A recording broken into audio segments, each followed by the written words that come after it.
seated, ladies and gentlemen.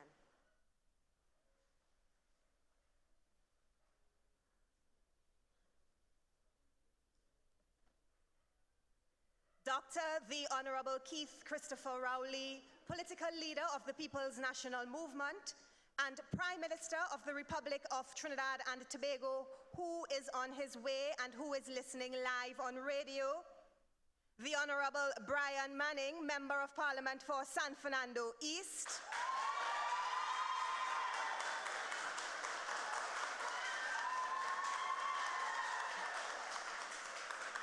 And San Fernando West, your Member of Parliament, the Honorable Faris Al-Rawi.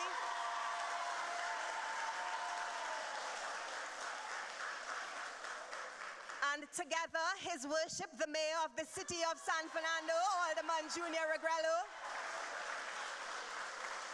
Madam Deputy Mayor and other local government representatives, the Honorable Camille Robinson Regis, Member of Parliament for the constituency of Aruka Maloney, Minister of Housing and Urban Development, and Lady Vice Chairman of the People's National Movement, and Mr. Regis,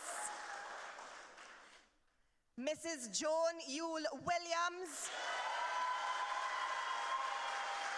the matriarch of the People's National Movement, Deputy Political Leader, Party, the Honorable Terence Dale Singh, Minister of Health and Member of Parliament for St. Joseph, the Honorable Roger Monroe, Member of Parliament for Toco Sangre Grande, the Honorable Simon de Nobrega, Minister of Communications and Member of Parliament for Diego Martin Central, Senator the Honorable Kazim Hossein, your San Fernando boy, Minister of Agriculture, Land and Fisheries, Senator the Honorable Renuka Sagram Singh Suklal, Minister in the Ministry of the Attorney General and Legal Affairs.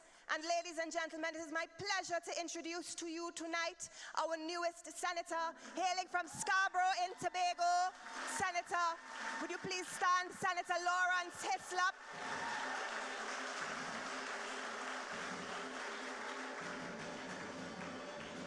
And ladies and gentlemen, our Prime Minister is making his way in this evening. And in true PNM style, I invite you to stand up and give him a tremendous San Fernando welcome to this hall in Pleasantville.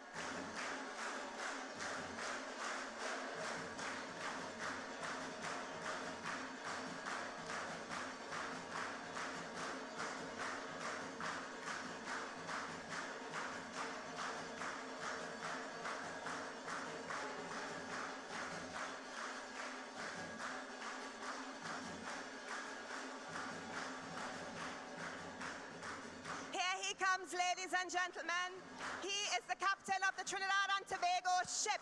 He has steered us safely through 2 years of an unprecedented pandemic, and he is our very distinguished political leader, our Prime Minister of the Republic of Trinidad and Tobago. Please welcome Dr. the Honorable Keith Christopher Rowley. Welcome, Prime Minister. Welcome to San Fernando.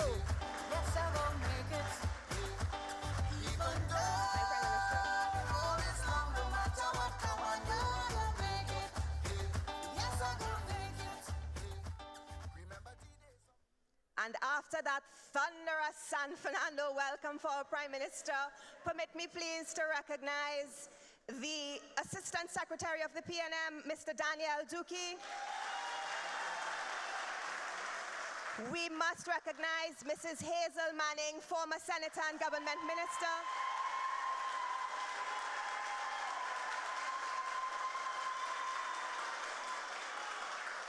I recognize a man who has distinguished himself as a true servant of the people, former Senator and Minister of Agriculture, Land and Fisheries, Clarence Rambarat.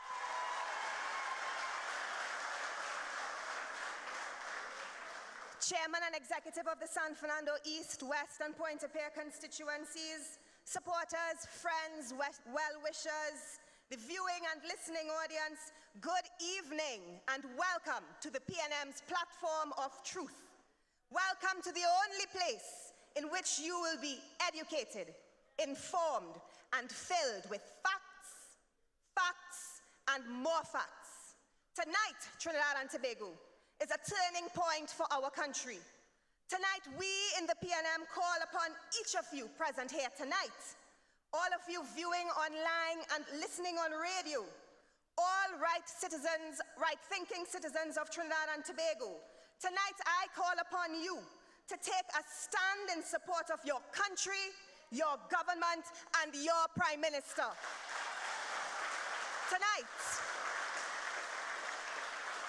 Tonight, you will hear the truth about what is happening in our country. You will hear about the work your government has been doing for you. Imagine in this country, there is a posse posing as the so-called loyal opposition, led by a sinister and cunning person, terrorizing you, the people of this country. For months, they have been braying, they have been lying, and they have been attempting to mislead you. They have been trying to make you sip from a poisoned chalice. They have been doing everything in their power to disrupt and to destabilize our country. Ladies and gentlemen, but tonight, we put an end to all of that. Tonight, I sound the alarm that it stops now. Tonight, we take a firm stand against the nonsense and their despicable deeds. We rally around our leader, Dr. Keith Christopher Rowley. We rally around our country. Tonight, Trinidad and Tobago, we have built this platform of truth so that you know that your PNM government will always be the gatekeepers of this country and not the enablers of discord. So welcome, and let's start this meeting. With solid credentials in the finance sector and with service being a family trait, tonight's first speaker ought not to be a stranger to anyone in this audience. In August 2020, you resoundingly cast your vote for him, and since then, he has faithfully represented you in Parliament, and he has served you, the people of San Fernando East, with distinction. Tonight, he mounts this platform of truth to report to you, the people of his constituency, and to all the people of Trinidad and Tobago on his tenure as Minister and MP. Pleasantville, San Fernando, please welcome your son, your Member of Parliament, the Minister in the Ministry of Finance, the Honorable Brian Manning.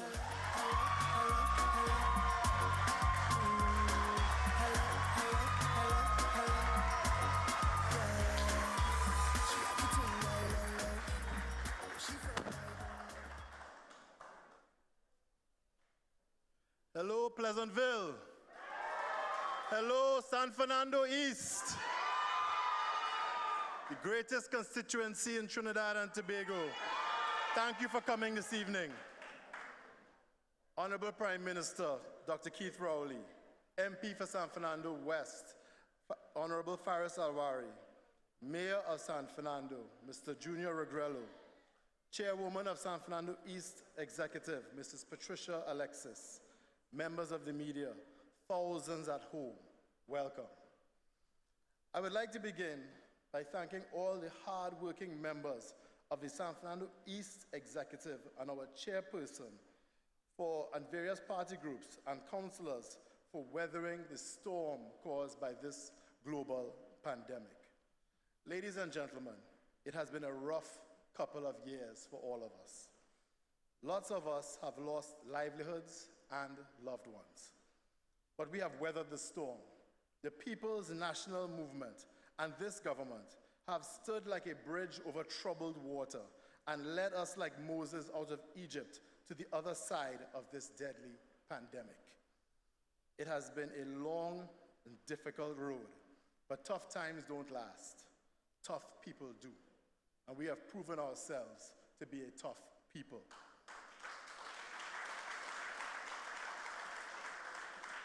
And if you weather the storms of life, you come out on the other side better than you were before, better and stronger than you were before. While some were offering solutions of punching and sunlight, your government implemented sober solutions based on science and good sense. I shudder to think where we would be if the kleptocrats on the other side were in office during this crisis. Clearly in 2020, we all made the right choice. Now that we are beginning to see the light at the end of the tunnel, it is time to rebuild our community and economy to better than it ever has been before. After every darkest night dawns a bright new day. Dear folks, ladies and gentlemen, I know what it's like to have weathered this pandemic. I know what it's like to be in a hospital bed wondering if your next breath will be your last. I know what it is like to worry if you will ever see your loved ones again. I know what it is like to wonder who will take care of your family if you are no longer around. But I also know what it's like to live to fight another day. And fight we will.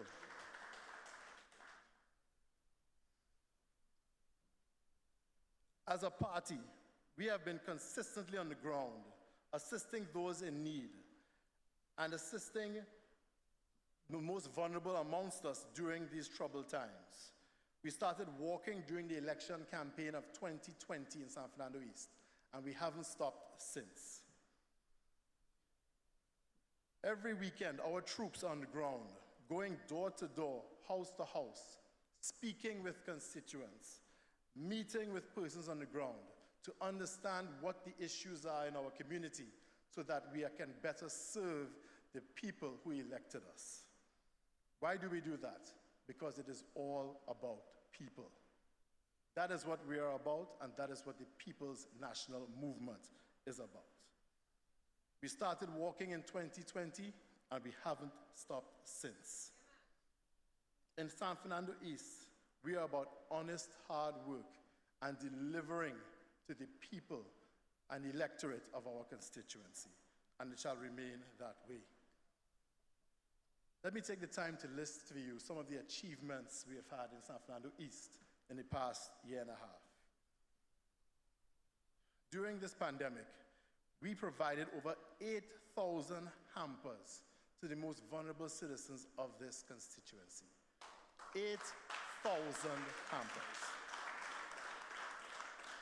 I'd like to publicly thank the Minister of Agriculture for his assistance and NAMDEVCO for all of the assistance that they offered us during this tough time. I'd also like to thank corporate TNT for their assistance and also other friends of the San Fernando East constituency. We also distributed laptops and tablets to over 500 deserving students. We launched our Grow for Growth agricultural education program, where we taught interested members of our constituency the fundamentals of agriculture and growing your own food. All of you have seen the fantastic work that has been done by our CPEP and URP programs and the City Corporation within our constituency during this crisis. I'd like for you to give them a round of applause, please.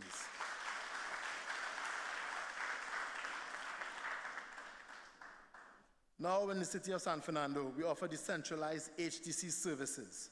San Fernando East residents can now access HTC services and make payments right here in Monrepo. No more traveling to Port of Spain to transact simple business. It can be done now right here in San Fernando East.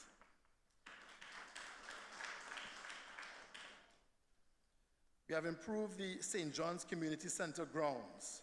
It has recently been illuminated and upgraded, and I hope the residents of that community put it to good use. I know my St. John's friends will be here today. We also established a framework agreement which was signed for the distribution of agricultural lands in the Pitti Moon area. I'd like to also thank Minister in the Ministry of Agriculture, Mr. Avinash Singh, for working closely with the constituency in establishing this wonderful program where several enterprising farmers in the community were granted lands so that they can grow their own food. Thank you so much, Minister Avinash Singh. I move on to Sunflower Avenue.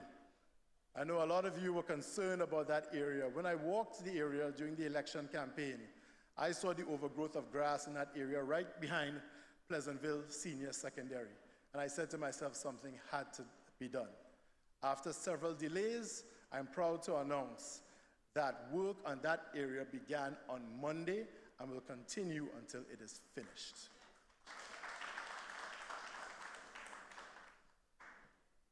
Another major issue in San Fernando has been the traffic lights at the Taruba Junction.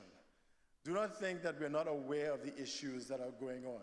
I myself have been stuck in very long delays and traffic due to that congestion at that intersection. We have been working with the public engineers, and what has been happening is that we have been gradually working to remove these traffic lights. That's what the law requires. First, you lengthen the lights, and then you have to pass certain resolutions to ensure that the surrounding communities are informed, and eventually the traffic lights at that Taruba intersection will be removed. I've also been in talks with the Minister of Works and Transportation about the widening of the road from the Taruba roundabout to the Marabella roundabout. That should also relieve traffic congestion within our community. I told the Minister of Works and Transport that if he accomplished that task, he would be the most loved man in South Trinidad and Tobago. Let him know. Make a round of applause, please. Let him know that we're serious. We need to get that job done. So that's what we have done. Let me tell you what's to come. Very soon, we are going to see the reopening of the Koke swimming pool. Right? Recently, we were visited by the Minister of Sport and Youth Affairs, the Honorable Shamfa Cujo, and she has assured us that very soon the pool will be reopened. We're also working on lengthening the time that it can be in use so that it can be accessed by more persons within the community. So if you have to work till 4, we're hoping that we can have the pool opened way past that so you can also enjoy the use of this fantastic world-class facility. The opening of the Taradale Community Center, that is also going to take place. We're also working on establishing various programs so that it can be used as a homework center and generally benefit the members of the Taradale community and also the rest of San Fernando East by extension. Sporting programs, we've also been in discussion with the various sporting organizations and also cultural organizations within Trinidad and Tobago to establish quality programs for our young people within the community. As you know, San Fernando East is a very residential community, so we have to have programs for our young people, programs that bring our people together and bring general joy and good works within the community. Also, another program that is close to my heart, we are going to be turning the San Fernando East Constituency Office into an outreach center. That means after hours, you will be able to access free counseling and legal services through the San Fernando East Constituency Office. As I said, we never stop working for you in San Fernando East. As we love to say in the office, no sleep in San Fernando East. There's always work to be done. Let me move on to the Ministry of Finance. During this challenging COVID period, the Ministry of Finance has worked extremely hard to really financially support our COVID effort and to strengthen our social safety net. It has not been an easy task, but it is one that I'm proud to say that we have accomplished and we have benefited thousands of people during this critical time. Let me list some of what we have done. The COVID-19 Financial Support Initiative includes the Social Protection Program, Fuel Relief Grant, tax refunds, small business grant facilities through NEDCO, soft loans through credit unions, special import forex windows, manufacture and distribution of face masks, cultural relief grants. In 2022, the government of Trinidad and Tobago removed all custom duties and taxes on the importation of battery-powered electric vehicles. So while we are taking care of what we need to in the present, we are also securing our future. During that time, we also saw increases in the minimum wage. In 2020, minimum wage went from $15 to $17.50 per hour, benefiting approximately 194,000 people in Trinidad and Tobago. Increases in wages in CPEP and URP, increases in stipends in OJT, and increases in public assistance grants, food cards, and disability grants. That is how a caring government functions during a challenging time like the COVID crisis. As I said earlier, it's about putting people first. During this time also, the Ministry of Finance, if you've been paying attention, has probably had the most aggressive legislative agenda of any ministry in Trinidad and Tobago. We have implemented the TTRA bill, Procurement Act, Gaming Bill, and other important pieces of legislation. The TTRA, and make no mistake, is meant to bring equity and transparency to the taxation system in Trinidad and Tobago. What we have had in the past is a system where some people have been carrying the entire tax burden for Trinidad and Tobago. The TTRA is designed so that everyone will pay their fair share. And when everyone pays their fair share, we can lighten the load for everyone. It would mean eventually lower taxes for all. And that is what we want in the Ministry of Finance. The gaming bill allows us now to regulate an industry that has been running rampant for a long time and was completely ignored by those on the other side. When you see them, I want you to ask them why. Why did they neglect an industry that we expect to generate almost $1 billion in tax revenues annually going forward? That is the gaming bill. As I said, if everyone pays their fair share, it lightens the load on all of us. That is what we want. We have also been in the process of developing a pension scheme for daily paid workers, something that has been long outstanding.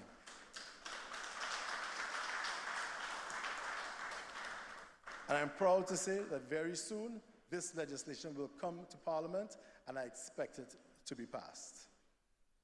Also very soon, we will be discussing the local government reform legislation. Now let me tell you something. You may have heard a lot of various stories about local government reform.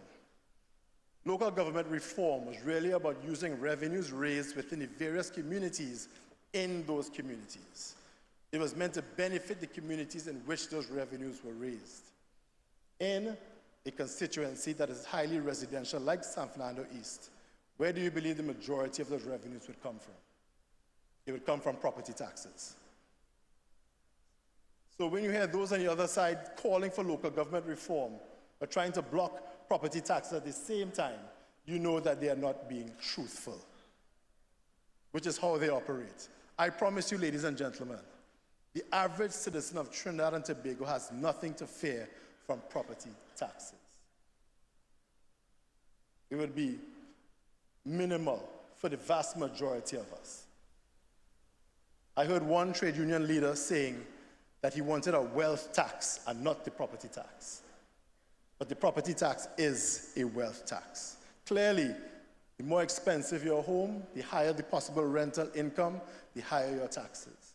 If you own multiple homes, clearly you're going to pay more in taxes. If you own large leaseholdings of land, clearly you would pay more than someone who lives in a simple family home. There's nothing to fear from property taxes, ladies and gentlemen. It allows us as a government to continue delivering the services and goods that you need and desire to live a comfortable life in Trinidad and Tobago. So, ladies and gentlemen, we have weathered the storm, and now we are looking at a brighter day. You have stuck with us during these rough waters during this COVID pandemic. Now is not the time to jump ship. Stay the course. Stay the course. The People's National Movement is the only party in Trinidad and Tobago with a plan and a vision. And I promise you that if you stick with us, we will lead you all into a brighter day.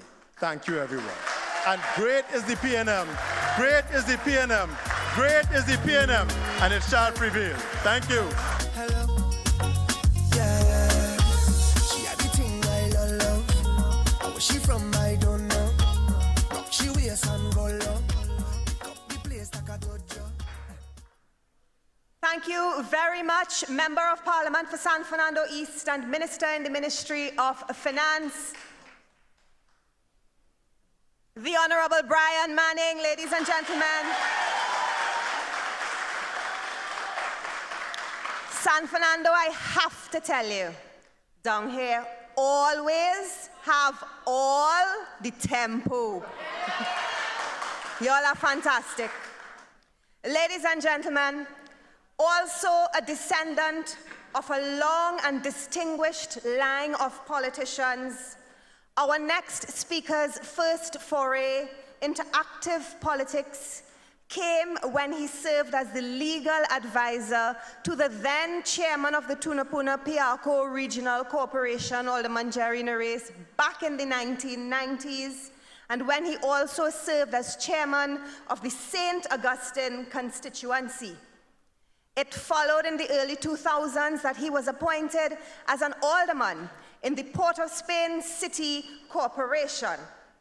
He went on to become an opposition senator, the Member of Parliament for San Fernando West, the Attorney General of Trinidad and Tobago, and now his is the task to fulfill the mandate of bringing balanced development to rural communities and to ensuring that effective and efficient delivery of quality services come from each and every one of the 14 municipal corporations.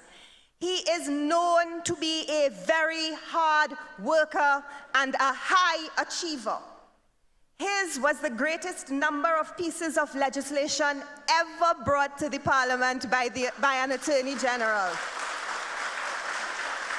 And ladies and gentlemen, I say without a shadow of a doubt, he will transform the country's local government landscape, building upon the work of his predecessor, Haji Senator Kazim Hussain, and the former deceased Senator Franklin Khan. Ladies and gentlemen, would you please welcome to the microphone the Member of Parliament for San Fernando West, the Minister of Rural Development and Local Government, the Honorable Faris Al-Rawi. Mr. Happy, Mr. Happy Papi, Mr. Happy Papi, yeah, they calling me Mr. Happy Papi, Mr. Happy Papi, 'cause I ever happy, yeah. Stress for what? No, vex for what? No, rest for what? No, nothing can get to me, fret for what? Political leader and Prime Minister of the Republic of Trinidad and Tobago, Dr. Keith Christopher Rowley. His Worship, the Mayor, the first citizen of San Fernando, Alderman Junior Regrello. My many distinguished cabinet colleagues present here from both the House of Representatives and the Senate. My distinguished past Minister of Agriculture, in particular, Leader of Government Business in the Senate, Clarence Rambarat, my dear friend. Beautiful people of San Fernando East. Beautiful people of San Fernando West. Ladies and gentlemen of the listening public, the viewing public tonight, I say welcome to the People's National Movement. We stand for the Republic of Trinidad and Tobago. Permit me, ladies and gentlemen, to introduce myself. I am Faris Al-Rawi. On the 16th of March 2022, my Prime Minister assigned me the task of leading the Ministry of Rural Development and Local Government. And permit me to read for the nation what that task is as set out in my instrument of appointment. Construction and maintenance of access roads, drainage and irrigation systems. Local government.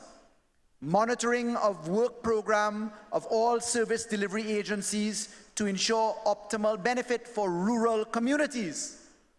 Municipal and other local government bodies. National Reforestation and Watershed Rehabilitation Program.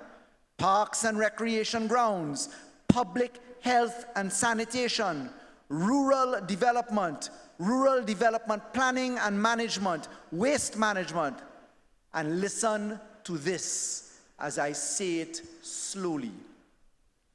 Winding up of operations of the Ministry of Local Government and managing the transition to the new service delivery arrangements.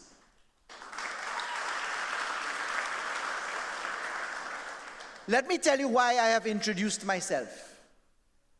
Because I stand here in my familiar red with a national coat of arms on my chest, with the name of the ministry embroidered on my chest. But on the other side, on the right side of my chest, leading to my heart, you will see the words, hashtag, I am LG. And let me tell you why.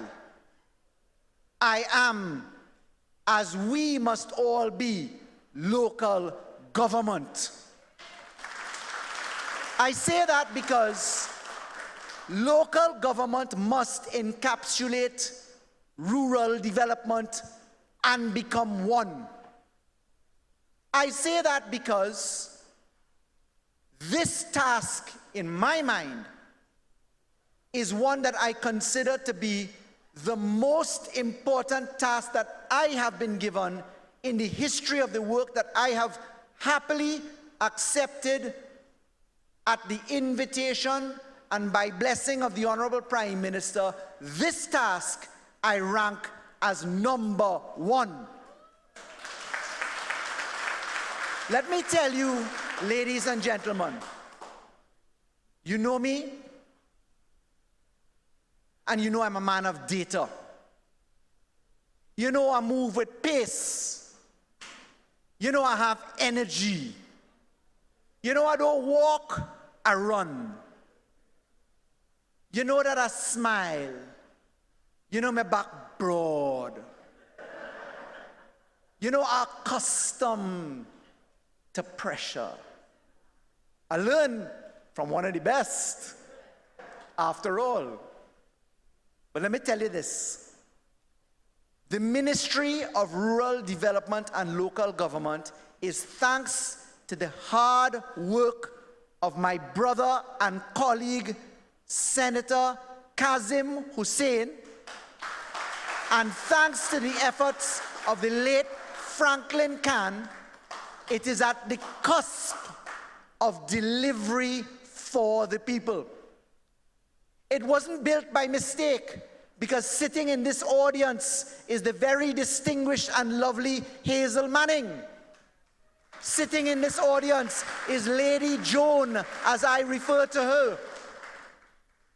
And in the Ministry of Rural Development and Local Government, I wonder if you understand where we are. This ministry is a multi-billion-dollar ministry.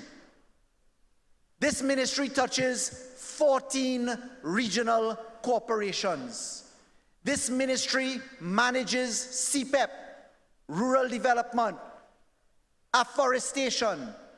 This ministry coordinates with the Ministry of Agriculture, Lands and Fisheries, Ministry of Housing and Urban Development, Ministry of Planning, Ministry of Health, Legal Services and Divisions. This ministry is about the people.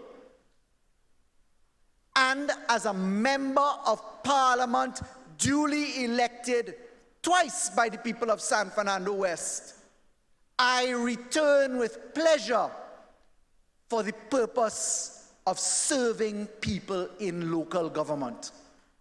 Now, did you know that this ministry actively employs, whereas the last ministry I was in employed 1,920 people, I have confirmed today this ministry employs 26,659 people. This ministry spends 75% of its allocations in giving local government subventions. This ministry has said to the people of Trinidad and Tobago, let us craft a new vision. Let us create a vision where people see themselves in a better future. Let us break the mold of central government barely in touch since 1962 in a meaningful way with the people. Let us complete the mission and vision of our Honorable Prime Minister now by ensuring that we take services and locate them right next to the people, for the people. Let me break it down.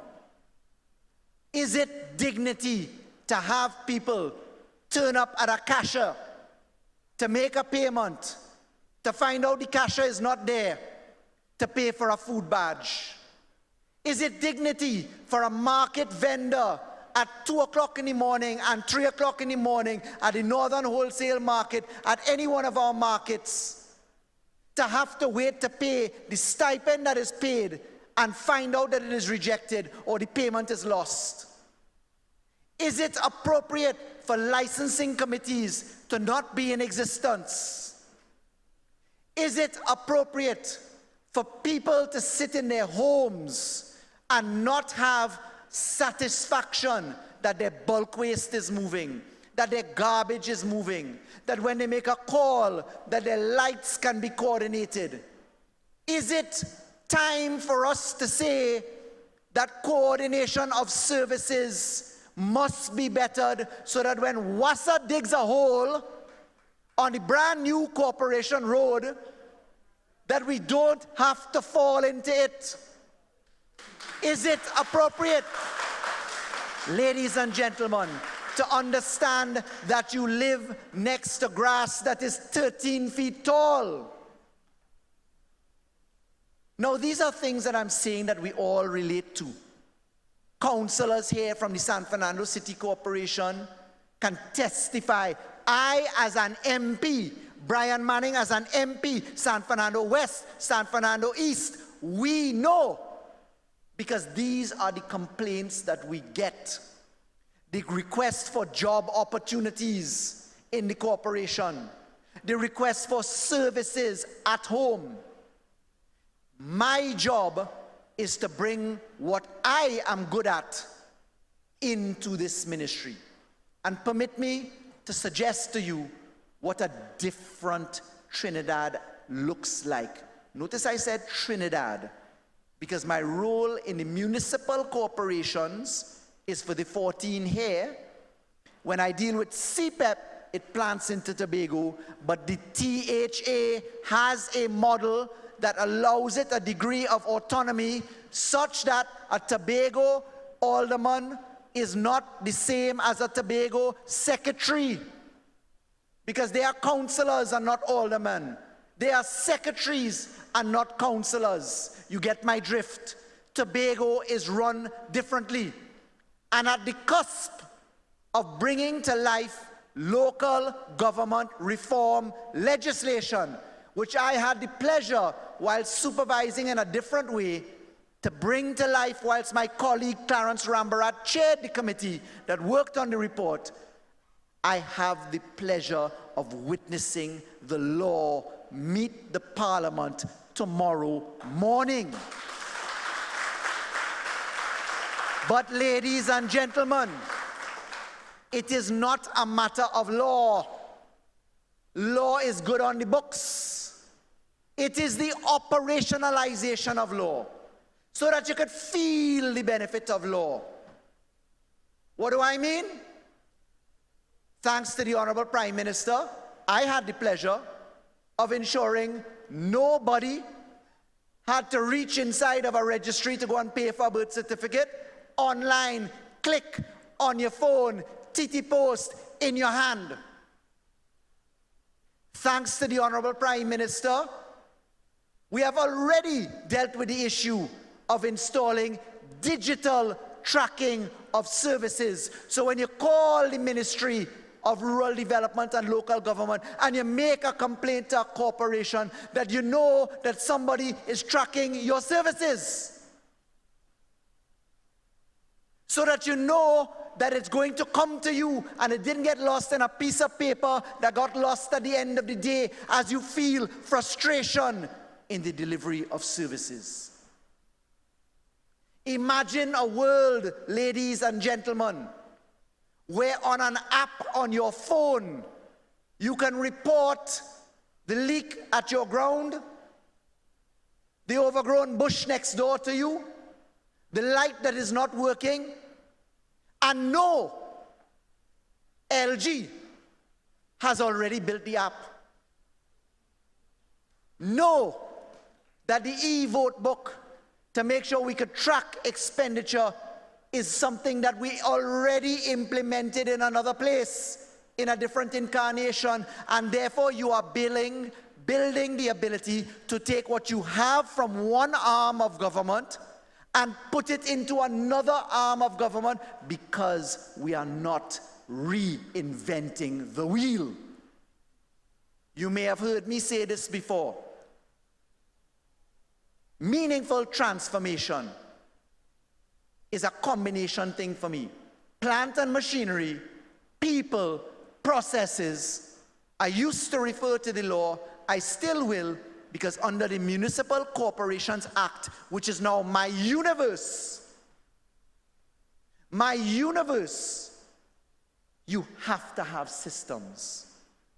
So today, I met with all 14 corporations. Today, I met with CEOs. I met with financial controllers. I had the IT department. Because the same way we already allowed people to go to court on a laptop, appear from prison on a laptop, saving hundreds of millions of dollars, is the same way local government can come to us.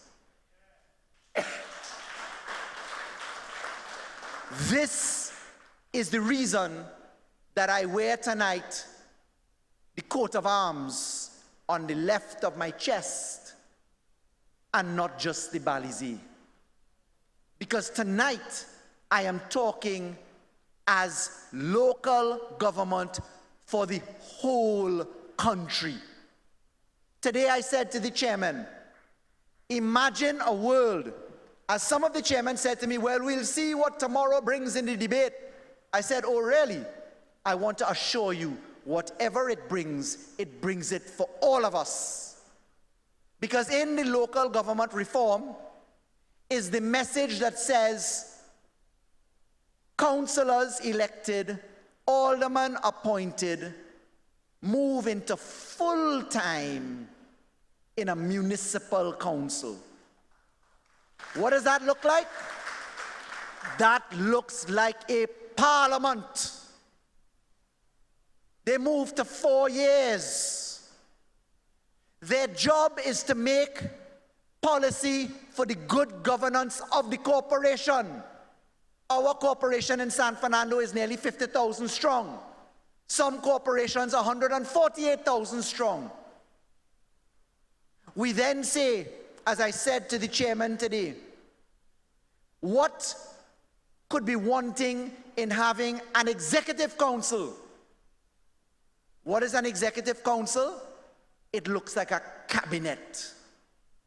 And the cabinet has the ability to control the corporation, no longer having a mayor, a chairman, at the mercy of a division which is separate and apart. And you hear chairman and you hear mayors say, well, I give the instruction and I don't know if it's been carried out because I have to deal with this and I'm waiting for that. No, ladies and gentlemen, your executive council is a full-time job, no longer a part-time job on a stipend. Your councillors on executive council serve you on a full-time basis, the same way every member of parliament who sits in a cabinet has to be full-time on the job, not part-time on the job.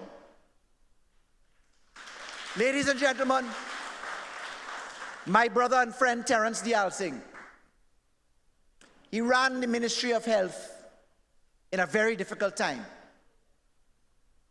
And in it, you got to see some of the best of Trinidad and Tobago. You didn't know about Dr. Roshan Parasram. You didn't know about Avery Hines, about Dr. Michelle Trotman, about Dr. Miriam Richards. You didn't know that we had public servants of that caliber, Cambridge graduates, UE graduates. But because we have a scientist for a prime minister, a man who himself, when volcanoes were erupting and had the job to clear people out of Caribbean islands, who understood the value of taking technical advice, we saw the quality of those people. Why am I mentioning this? That is what local government is doing. Local government borrows a regional health authority model, where local government gets to hire its own people.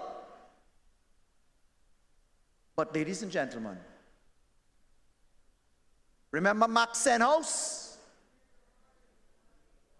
For those who are too young, like my dear beautiful sister Renuka, we need the money. Champagne taste and Morby pocket. We know that expression? Shorthand and long pocket. Our Prime Minister, against all odds, in the face of insult after insult, has championed a matter which he will deal with. And that is the lifeblood of populating the fund that local government works with. Now you tell me, in this bill, that the corporation chairman warned me about today, they're waiting to see what the yellow have to say on that. You tell me what could be wrong with a division that ensures in the multiple divisions now we're creating standing committees. The standing committees deal with culture, they deal with planning, they deal with development, they deal with the aged, they deal with social welfare, they have an audit committee. You tell me what could be wrong with taking the money from where you live and ensuring that it is spent on your schools and your roads and your drains and your lots. Our lots, our country. Because Max Senhouse was right. We need the money. San Fernando West and City of San Fernando and Pointe-a-Pierre, and Oropouche West, and Oropouche East, that bound us. All you see what going on in San Fernando? Do you see development around you? For years we talked about the waterfront without understanding it in individual pieces. My motto that I have practiced so far, as I'm on a learning curve myself, is just start. You see, very often we get lost in perfection. And perfection is often the enemy of good results. We plan, but we don't start. And if you drive around San Fernando, you will see development moving, not by mistake. It is the Prime Minister of the Republic of Trinidad and Tobago that has underwritten the development. What will achieve the vision of a better life for us where people can access the services of local government. How many of you, how many of us know that local government controls and is responsible for 80% of the road network in Trinidad and Tobago? Did you know that? You think Ministry of Works and Transport? Well, yes, they have major arteries and roadways, but when you get in pressure with your car and your tire fall in a hole so deep as mine did going up on the north coast as I started in rural community of Brasso Seco last weekend, and day by day I'll be on the ground all over Trinidad and Tobago. You tell me what excuse we can give to the people of Trinidad and Tobago. That is why our Prime Minister, the Honorable Dr. Keith Rowley, took the initiative to have a note come to Cabinet to create a secondary road repair and rehabilitation company, which has been approved by the Cabinet and which, according to my last conversation with him, comes to the Ministry of Rural Development and Local Government. After all, this is not about talking, ladies and gentlemen. This is about performing. Performance requires support. I could ask for no better support than the Honorable Prime Minister, a man who has underwritten and supported all of the other developments that we have had, that people are just not in the pressure that we are taking, recognizing. Like the success of the Ministry of Health, like the success at the last ministry I just left. Epic successes. You see, we are fed bad news constantly. And what happens is bad news sucks the life of your soul because people have lost the need and understanding of kindness. People don't say thank you again. People don't say good words of encouragement. But in the PNM, the Prime Minister reminded me the other day at the General Council, our line and our refrain is, we never get weary. And we don't get weary, ladies and gentlemen, in this government because it requires us to have faith. I received a few messages, some very cherished. One of them from a boss who reminded me that you chart your own course and that we are here to serve and that we are here to ensure that the people of Trinidad and Tobago can see a better future. Our turn at the wheel comes up every time an election is called, and between now and then I have a habit of counting my tenure in months. My tenure is as an MP. That is what I was assigned to do. That's what the people of San Fernando West assigned me to do. This mission of local government is a badge that I wish everybody to wear. Hashtag, I am LG. You notice it doesn't have RD in it, because RD has to become LG. You notice I started off by telling you that the mission in my instrument of appointment is to wind up operations of the Ministry of Local Government and manage the transition to the new service delivery arrangements. What I can say is that thanks to the faith and confidence of my leader and the cooperation and commitment of my colleagues, we have a good track record to borrow from. What I can say to each and every councillor in Trinidad and Tobago, be it Marabella West as I see him here, be it any one of our councillors and past councillors sitting here, how many past councillors are here? The point is, we know the message is on the ground. The delivery is to the people of Trinidad and Tobago. The sentiment, the hope, the faith is to us to have a better life.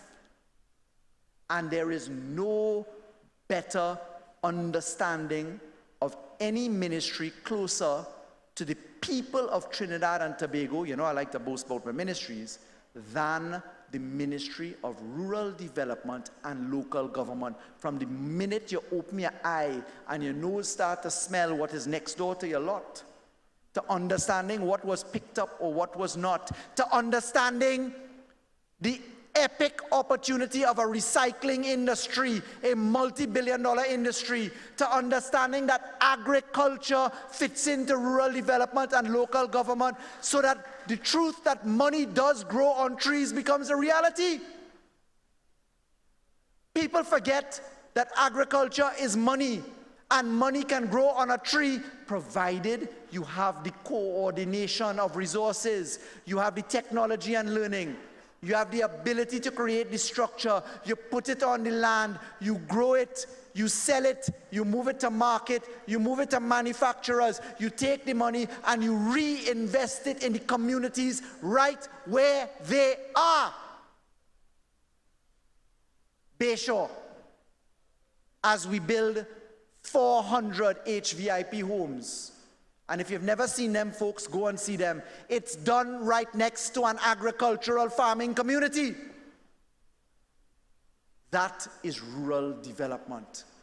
That is making people move from invisibility to visibility. What do I mean by that? You are invisible when you don't own the land that you are on. You are invisible if your family has been on a plot of land for 60 years and you can't take it to the bank and mortgage it. You are invisible if you don't have a light bill in your name, but you become visible when rural development takes you to land ownership in conjunction with the Ministry of Agriculture. I'll wrap up. My mission for the government and at the behest of the Honorable Prime Minister is to get it done. It is a mission that I am extremely excited about. It puts me right back to where I have had experience. It puts me on the ground. It puts me into gear, not for myself, ladies and gentlemen, because I've been assigned a responsibility.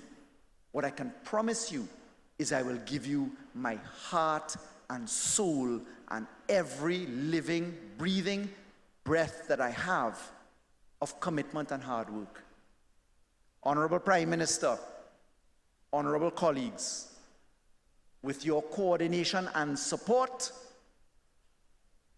because we need the money, with your coordination and support, we can get this done.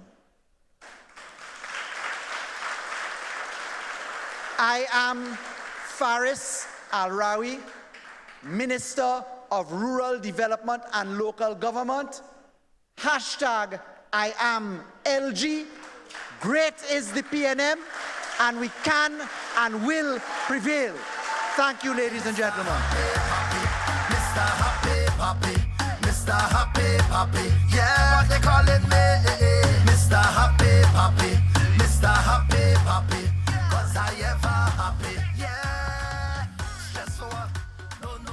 He is LG, ladies and gentlemen. Please, let's hear it one more time for our new Minister of Rural Development and Local Government, San Fernando West, your MP, the Honorable Faris Al-Rawi.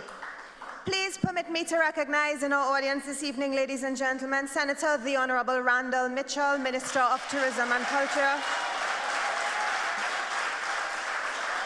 Senator the Honorable Nigel De Freitas, Minister in the Ministry of Agriculture, Land and Fisheries. Senator the Honorable Avinash Singh, Minister in the Ministry of Agriculture, Land and Fisheries. And Senator Dr. Mohammed Yunus Ibrahim, Vice President of the Senate of the Republic of Trinidad and Tobago. I also recognize our hardworking party operations officer, Alderman Irene Hines. Ladies and gentlemen, at this point, please permit me to welcome Ms. Mauricia Kagan and Mr. Nigel O'Connor.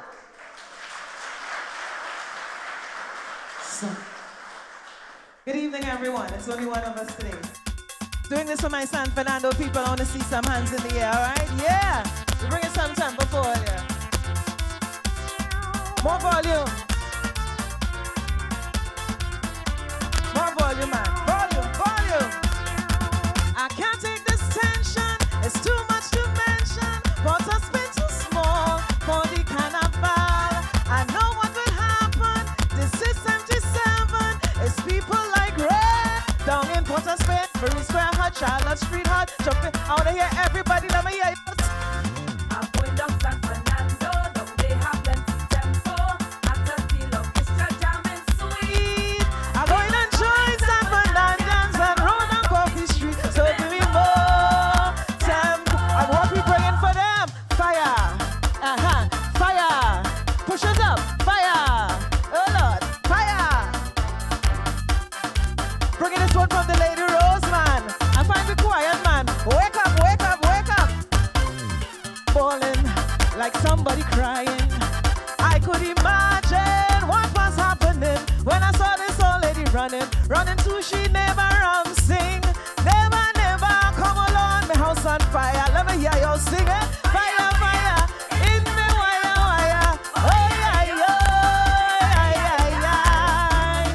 Fire, pina cacapito. Dame mucho agua y so. Now I know I with some PNM people, you know, so I know we could do it a little better than that, right? I'm going to do the verse one more time. So when the chorus comes, I will always sing, right? Are you ready? You ready, Terrence? That's what we're saying, man. We're going again. I heard a bawling, like somebody crying. I could imagine what was happening when I saw this old lady running to she never sing. Never, come along, my house. Let me hear you sing it. Fire, fire. In the wire, papa. Oh, yeah. Fire. Pina cacapito. Dame mucho agua. Marisa Kagan, thank you so much.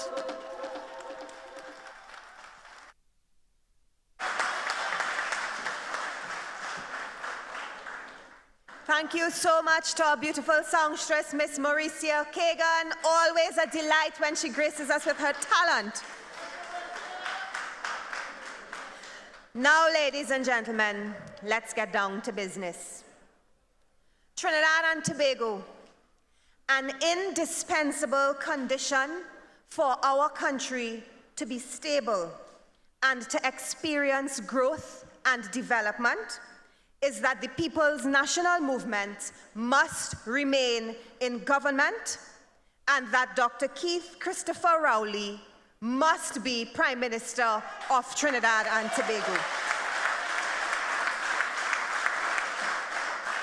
Today, after 2 very long, hard years, we are able to meet and greet from a very safe distance and to breathe a small sigh of relief because of his leadership, his courage, and his passion for his people, ladies and gentlemen. He has led this nation with a father's love and firmness, and we in the PNM will surround him, we will defend him, and we will support him as he leads our country on a strategic plan for development and prosperity. Trinidad and Tobago, San Fernando, please welcome the political leader of the People's National Movement, the Member of Parliament for the constituency of Diego Martin West, and the Prime Minister of the Republic of Trinidad and Tobago, Dr. the Honorable Keith Christopher Rowley. Remember the days of toting water, anytime that you have to bid. Oh, when people pass and they see you, oh my Lord, used to feel that shame. Wondering if this lasts forever, wondering when you will feel proud.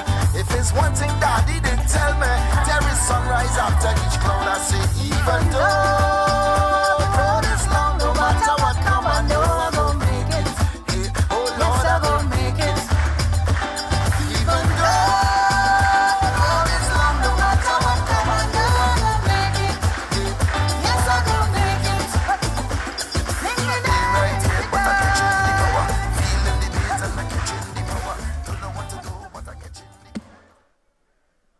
Thank you very much.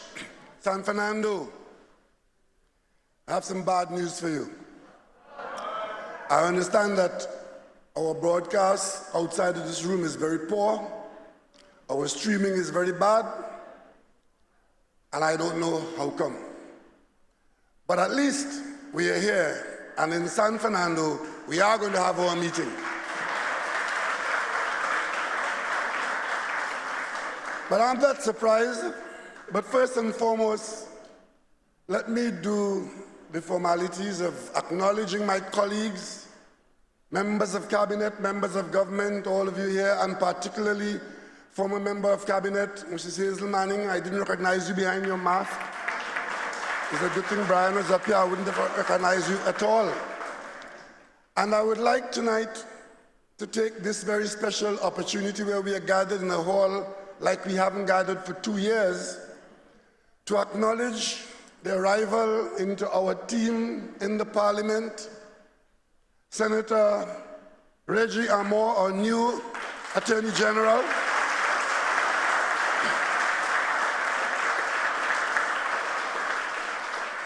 and present here with us from Tobago, from Mason Hall in Tobago, our newest Senator, Senator Lawrence Hislop.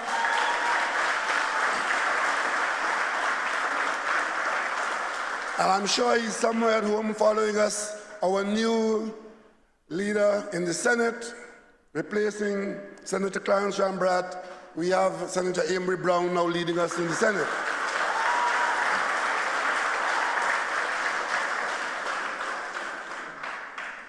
Ladies and gentlemen, I always tell my cabinet colleagues, because some of them sometimes say, I don't read that, I don't read that paper, I didn't read that, and I say, listen, I read the newspapers every day.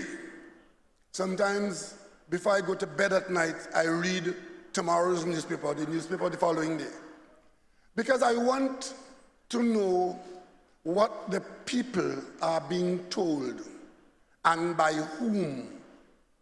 I'm always keen to find out what the population is being told, because then I would know what I would have to say to the population. I usually come before this microphone without a text or without documents, and I speak to you off the cuff because I always think I have something to say. And if I have something to say, well, then I just say what I have to say. I don't have to read it. I don't have to write it. But there are times when I have to bring a library like this to you, and this is one of those times. Last week, Wednesday, I called the cabinet together. We had cabinet early in the morning. We did our normal cabinet chores, and they were told from the week before that cabinet will be on Wednesday, and that after cabinet we will meet. Some expected lunch, but they probably got pastry and some juice or something. But the reason why I could have done that is because in the office where I work, except for my secretarial staff and the staff at Whitehall that support me, I work alone. Because the duty of the Prime Minister is mostly a lonely one. It's decision making. And while you tap into what is being told to the population, advice, good, bad, and dangerous, in the end, the Prime Minister has to make decisions. And that is what I would like to specialize in as the Prime Minister of Trinidad and Tobago. There's sometimes people would ask me, well, what do you want your legacy to be? That is for your legacy. The one legacy I would like to have when I leave this office, as I must, is that when the occasion arose for the interests of the people of Trinidad and Tobago to be addressed, as Prime Minister of Trinidad and Tobago, I have made the decisions.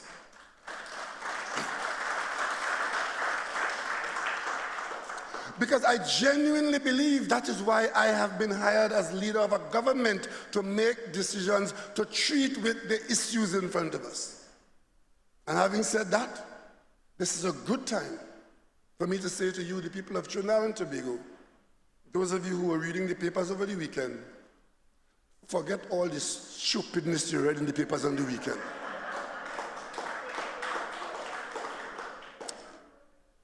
Because the decision was made on Wednesday afternoon, it surprised everybody in the cabinet.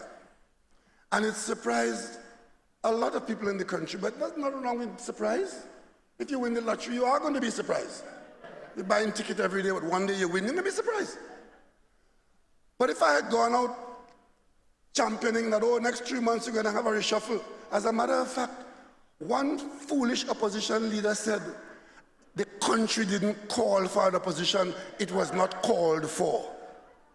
So the 4 or 5 that she had in government, yes, they were called for.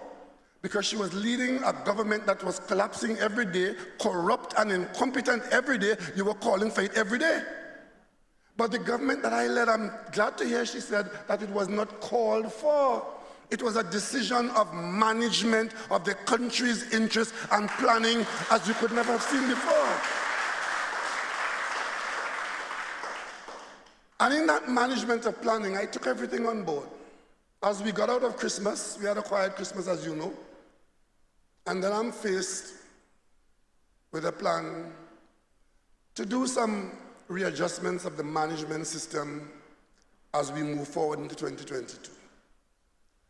But then one of my regular, most successful ministers came to me with a family issue early in the year. And when it was said to me, and I understood what he was dealing with, I said to him, with all the people around me, I always tell you all, with this job that we are in, at the end of the day, the only thing that matters is your family.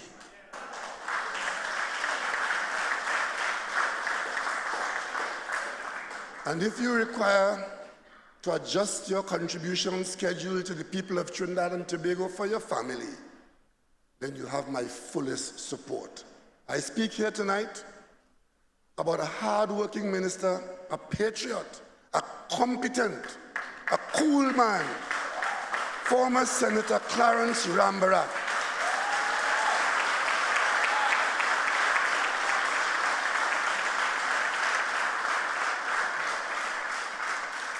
When I realized, having been told what he was dealing with, that he would be leaving the cabinet, I realized that that was a blow to the administration of Trinidad and Tobago.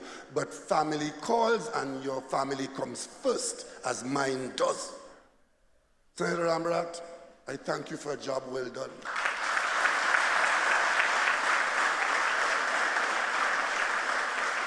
But more than that, I thank you for having answered the call in the beginning. When he was invited to come into public service to say yes then, that is when the decision was made, and I thank you for that. Because you see, I want you to look very closely at the behavior of some people in this country. And you come to the conclusion that if you are in a comfortable place in Trinidad and Tobago, job-wise, family-wise, money-wise, the last place that they want you to come is in public service. The minute you come into public service, you come up against this cacophony of non-contributors, self-serving nonsense, trying to examine your soul and to throw aspersions on you, and who agrees to do that? And if they continue like that, very soon you are not going to get anybody to serve on a board in this country, any person of quality, and then the country will then truly be run by incompetence and corrupt kleptocrats. That's what they want. Oh, it's a VAPS. It is because of the 4 men that drowned now in Pointe-à-Pierre, but he had to reshuffle the cabinet as a distraction. Only a dotish person would say that. You really believe that I was having a beer 2, 3 or 4 days ago and wanted to have a distraction, and I was able to get one of the most outstanding senior counsels in this country to give up his business and come into the cabinet? You really believe that? Like Senator Rambarat, I had to approach, I had to ask, I had to convince, I had to confirm And only then did I know that we could have had a new Attorney General of the caliber of Senator Reggie Armour. So I ask you to disregard the whole plethora of foolishness on the weekend. Absolute dotishness. Oh, as a matter of fact, there was one very offensive analysis done by a former colleague of mine of a PNM cabinet. A woman who went and collected money from Clico with her curlers in her hair while she wasn't telling the rest of the country that Clico was collapsing.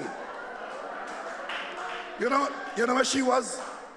She was on media telling the country that the reason is because of some minister who was involved in some $1 million land transaction that Rambarat found out and didn't get support from the Prime Minister, and instead of acting against the minister, Rambarat doesn't remove, and it's going to come out in the end. Absolute rubbish. Absolute rubbish. The only reason why Senator Rambarat is not in the government of Trinidad and Tobago today, it is because I stand with him and he stands with his family. That's the only reason. And I tell them all, he hasn't gone very far, because he still has time for Trinidad and Tobago, and he still has time for the government of Trinidad and Tobago. He hasn't gone very far.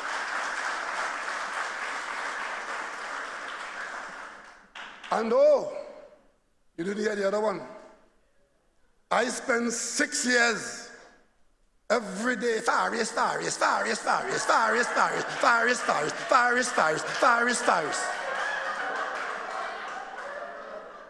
And I make a prime ministerial decision to adjust the cabinet, to put Faris Al-Rawi where he is best served at this time. And guess who crying the longest tears for Faris? And Faris was demoted and the crying. And Faris was humiliated and the crying. Well, you take all top and that's what happened to you. So that was the pile of foolishness. But I listened very carefully from all the commentators. You know, the go-to people. I don't know, but. You don't know, but the but is half an hour of commentary. Half an hour. Embarrassing. I was waiting for one sensible comment from them to say, well, we as a country have been engaged in local government reform for the last decade. And we have finally come to the position where that is now the lever that the government is holding on to move the country and the improvement in the quality of life for the people of Trinidad and Tobago through local government reform, which is coming up in the parliament. It's in front of the parliament. Not a line. It's all about trouble in the PNM. Where? Which PNM? This PNM? And the Prime Minister's position, my position? This is not about me. And as a matter of fact, it has long not been about the PNM. Let me tell you something, just to put everything in context. This is the speech I gave at the convention in the Queen's Park, Savannah in 2014. And I'm going to read a page of it for you. For all those who believe that what happened here, what is happening here, is something that we just dream up, and it's about personalities and not about policies and programs. I take you to page 13 of the convention address, and I read. We talk about a principle. This principle, which has been developed in the European Union especially, is simply that in political systems, decision-making should be devolved to the lowest level, where it is practicable and competent for the decisions to be made. It means decentralization, devolution, and giving real resources and greater responsibility to local government, something we have talked about for 50 years in Trinidad and Tobago, but which we have done little about. It means now a greater role for municipalities and non-governmental organizations, and it means that institutions like Parliament must be made to play a much greater role through reformed, aggressive oversight for ensuring accountability and transparency and consequences. And I go to another paragraph. We will not, like this UNC government, this is 2014, eh? We will not, like this UNC government, give lip service to principle while its very action betray its true character. But more of that in a later date. That later date is now. This is the convention address of the PNM, where at a convention a few months before we became the government of Trinidad and Tobago, before we went to the polls, before we asked the people to get a mandate to bring about local government reform, we stood at a party on local government reform. That's where we come from, 2014. And before that, you had the Manning government, where the preparatory work was done. The strategy and the policy was put in place by the Hazel Manning ministry. You all were here when that work was done. And then after that, when we won the election, when we got a mandate at the polls to do it, I appointed Senator Franklin Kahn, Minister Franklin Kahn, and he went and did the consultation across the country on the foundation that was laid by the work that was done by Mrs. Manning and her ministry. So we were making our way there. We expected to effect that during the term of 2015 to 2020.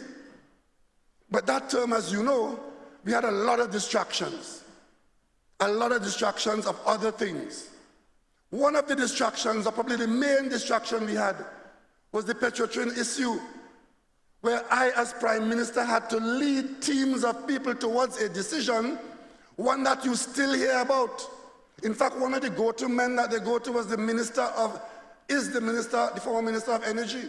The minute you mention anything to do with energy or Petrotrin or anybody, he's a go-to man.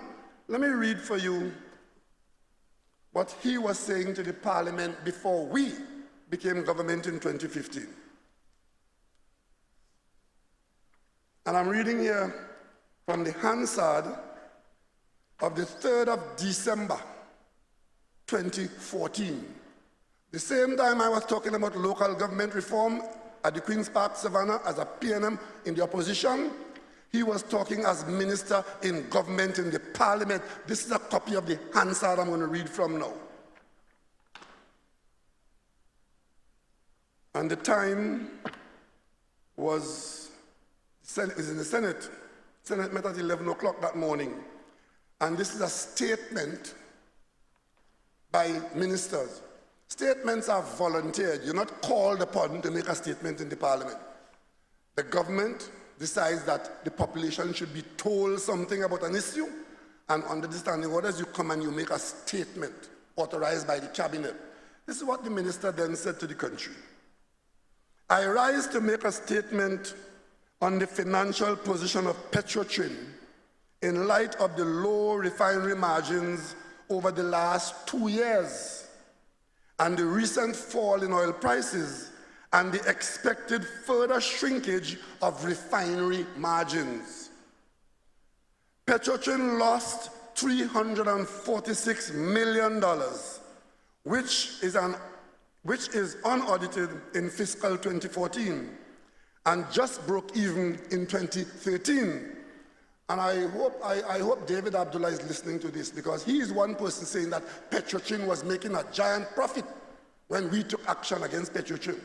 Here is Minister Ramnarayan of the UNC telling the Parliament Petrotrin lost money, $346 million, and went on to do so. This was due, and listen to this, this loss was due to the refining arm of the company. The upstream side of the company remained profitable in 2014. Losses in the refinery are principally due to the collapse in the gross refinery margin. The gross refinery margin is the difference between the cost of a barrel of crude oil and the value of the refined products that are derived from the refining of that barrel of crude oil. The gross margin, like the oil price, is a variable over which we have no control. I continue. He went on to say, the fall in the gross refining margin at Petrotrin is a feature of worldwide oversupply of refinery capacity, compounded by the shale oil revolution, which has seen American refiners benefit from cheaper crude oil and lower natural gas prices. And then he goes on to say at 11:30 a.m. that morning, American refineries are therefore more competitive than their counterparts outside of the United States. These depressed margins have led to the closure of some 60 refineries worldwide over the last 5 years, with a further 11 currently being contemplated for possible closure in other parts of the world. In our very own Caribbean region, 2 refineries have been closed in recent years. In Europe, 13 refineries have been closed in the last 5 years. Let's just do some mathematics here. That was Kevin Ramnarine. 60 in the, plus 11, that's 71. Plus 2 in the Caribbean, that's 73. Plus 13 in Europe, that's 86. So 86 refineries around the world, for reasons given by the UNC minister, face closure or are facing closure.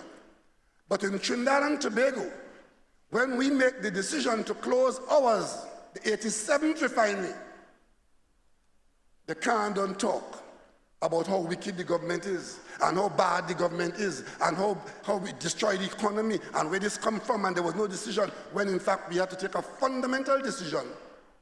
And this was done 5 years. 5 years after the UNC told the country this. But they didn't have any intention of solving any problem. All they were about was talking foolishness. And that's why when you come to a PNM meeting, you will be always educated. Always. You see this? This was Vision 2020, which was done by the Manning government. This. When we lost the election in 2010, this document existed as a hard copy. This is my hard copy. And it was also on CDs.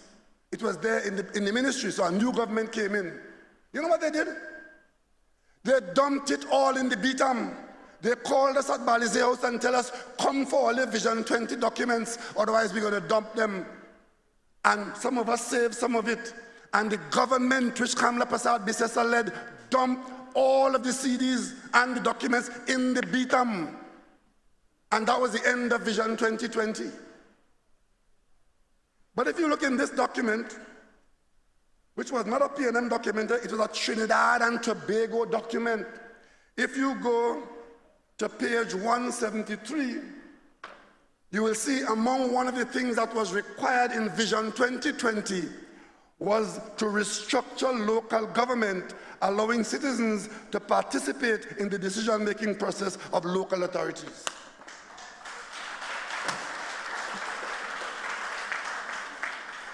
So you see the difference between us and the alternative.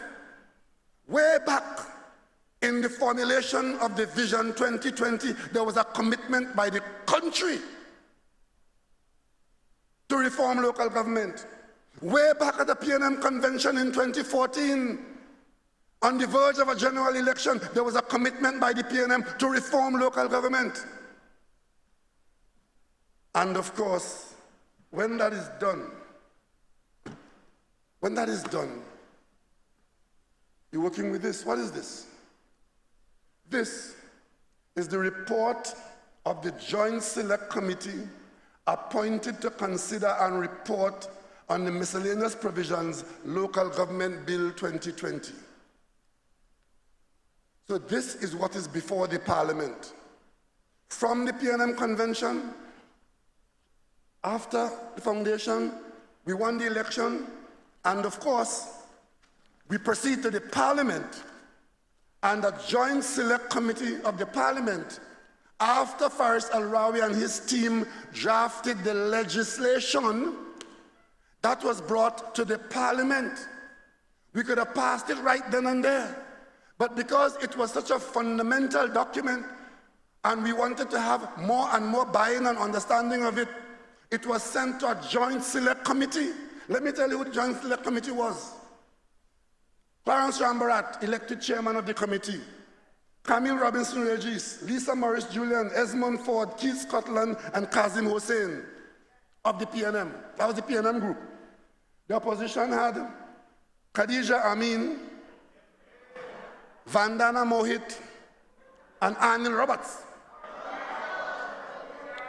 And the independents had Paul Richards and Diorup Timur. Joint Select Committee of the Parliament, Government, Opposition, and Independents to deal with the legislation that was brought to the Parliament to carry out the mandate. Twice we had a mandate to do that, you know. We had it in 2015, and we got the mandate renewed in 2020. So, an electronic copy of this report can be found on the Parliament website. These are all the details of what went on there. So, the committee met in 2020. It worked through 2021. 2022, we are taking action. So if you had the time to go on the website or to go through this document, you will see all the issues about local government reform. On page 4, you will see how all the local government bodies were invited to make submissions to the parliamentary subcommittee, the Committee of Parliament, and they were all here: Arima, Chaguanas, Point Fortin, Port of Spain, San Fernando, Diego Martin, Mayaro, Pinal, Princess Tongue, San Grande, Sawa, Siparia, Cuba.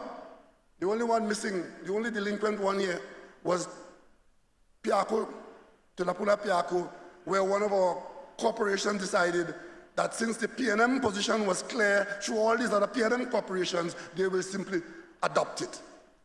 And of course, you had other bodies: Ministry of Public Admin and Digital Transformation, Planning and Development, Statutory Authority Service Commission, National Insurance Board, Trinidad and Tobago Association of Local Governments, Water and Sewage Authority, Auditor General's Department, and the Ministry of Works and Transport. All of these entities met in the Parliament for 2 years to crystallize local government reform through a piece of legislation that was brought to bring about the reform that we hankered after since 40 years ago. So, when it was all said and done as usual, we are working with an opposition that has taken the position as its policy that it will not support anything the government brings to the parliament. That is their position. We can't change that. The vote is what you give them. You give it to them in Orapuch, you give it to them in Siparia, you give it to them in Chaguanas, you give it to them in St. Augustine. The way they're using it is not to support anything that the government brings to the parliament. So this local government reform, when we got to the point of moving to get it done, this is what the rest of the parliament put together for the work. This is the UNC's position. Minority report. And here what the minority report says. Here why they are not supporting local government reform. That the creation of the Executive Council excludes the voice of the minority.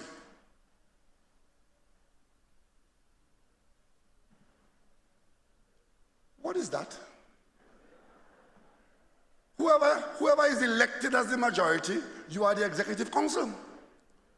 Whoever was not elected, you are the minority.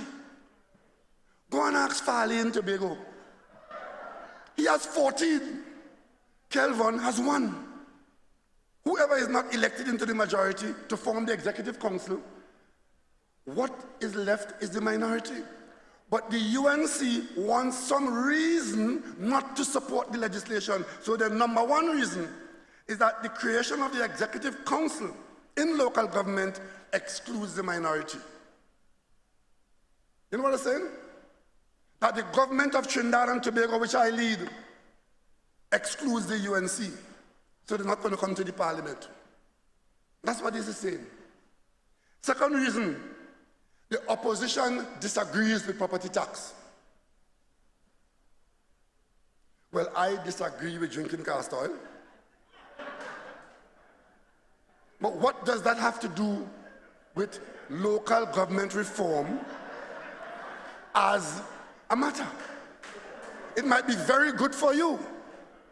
It's a medicine. It might not taste very well, but we do drink it. It works. So they have found to not support property tax somehow makes the case of not supporting local government reform. Although local government reform existed in this country as an argument and an issue for something to be done long before property tax came on the table as an issue. Long before.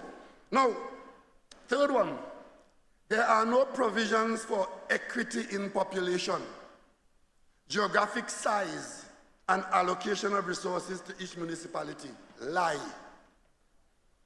You can't expect that Port of Spain or Chaguanas, being what they are, or San Fernando, will be the same thing as Toco Sandy Grande or Mayaro. They're different in geography, in population, and with respect to allocation of resources, the central government will take that into account when it tops up whatever is going to local government. Why are they telling this lie? Because they want a reason not to support it. And then it goes on to make the claim that the bill reduces the protection of workers by recognized majority unions. That is not true. Workers in these corporations with the executive council will still have their rights to have union representation fully under the law.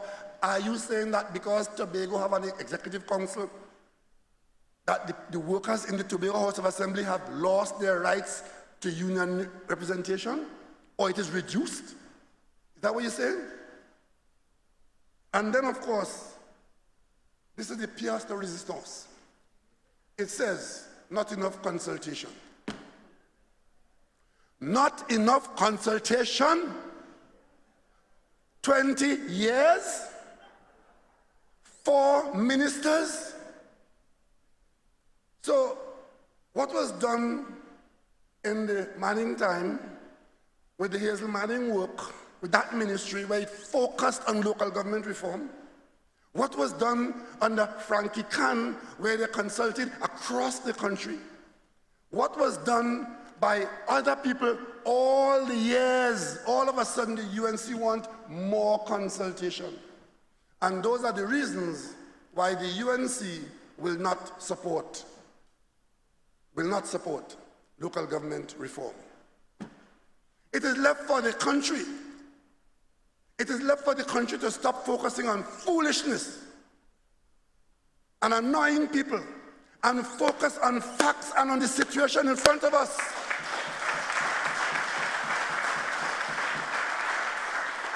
And that is why I am instructing the new Minister of Local Government to go to every corporation in this country, in Trinidad, and talk to them directly, because we are not relying on the UNC to support, because they will not support it. So we have done all that work for all those decades. And these 3 people signing on the back here, 3 of them will put an end to it. Khadija Amin, Vandana Mohit, and Annie Roberts.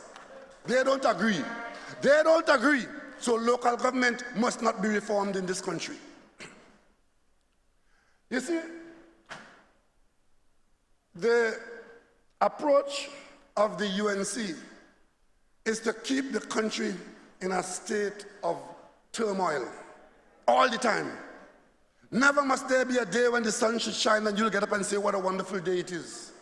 Never must you be in a mood to say, well, my country is doing well, and I feel good about it, even though we have challenges and we may have pain. No, every single day is something to upset you. And when it is not there in the natural scheme of things, they lie about it or they try to fabricate it. Look at what happened this week. The whole country is happy, except our friends in the political opposition, with the appointment of Reginald Amo. And everybody's asking, how did you manage to get such a lawyer to come in? That's what they're asking. As soon as he reached the parliament, Wade Mark, I have a document here. I want to know if it belongs to Dominica. Because we want to know if it's favorable to America. And Reggie Amo cannot be able to. And you know what is annoying about that? While Wade Mark is carrying on that performance, Wade Mark and the UNC know that there's no issue about Reggie Amo's status as a citizen of Trinidad and Tobago. You know why they know? Because the issue was raised before with them. They know when Mrs. Passard Bissessa authorized Wade Mark to go and make an issue of Reggie Amo's position, she knew there was no issue. Senior Council, SC, forget the MP. You know why they knew? Because when they came into government, as the newbies that they were, the issue arose about Arnold Roberts not even having a passport. Didn't even have a Trinidad and Tobago passport.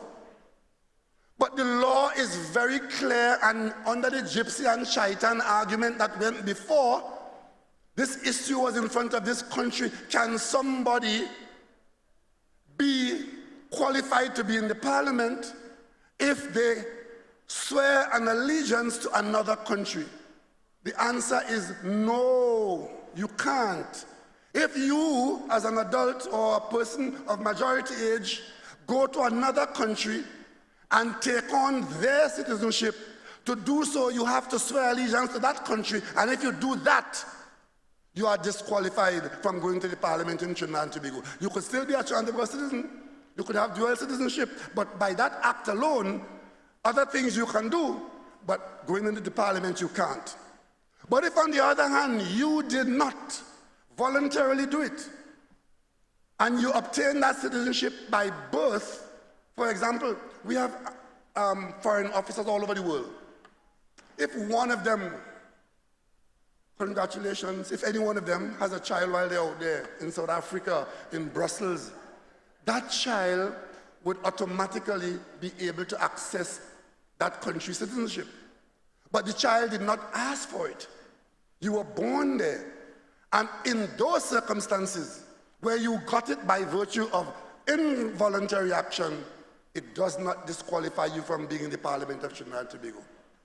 They know that because their own people had the same position. It came up and they got the same answer. So why are they going to come and try to give the impression that there was something, and then right on target, one of the I don't know buts. The Prime Minister should have checked that before. And of course the Prime Minister would have checked that. But because I wasn't beating a Juve band down Woodford Square, you will tell me I don't know what's going on? I mean, and that is the kind of thing that they do every single day. The latest one is that she's going to take all the laws to court because we pass laws using a simple majority when a special majority was required. The reason why they want a special majority in all the laws is not to provide support for what you're doing, you know. It's to be able to block it. Like how they want to block local government reform. So the law is very clear. If you bring a law to the parliament to do something, and that law does not offend the Constitution by interfering with certain fundamental rights, that law can be properly passed by the majority of the government and the government alone. If, on the other hand, what you propose to do requires interfering with those fundamental rights, the law has to say so, and if it is found to be so, then you require a special majority, and if the law is passed without that majority, then the law is faulty and can be struck down. That's what it is.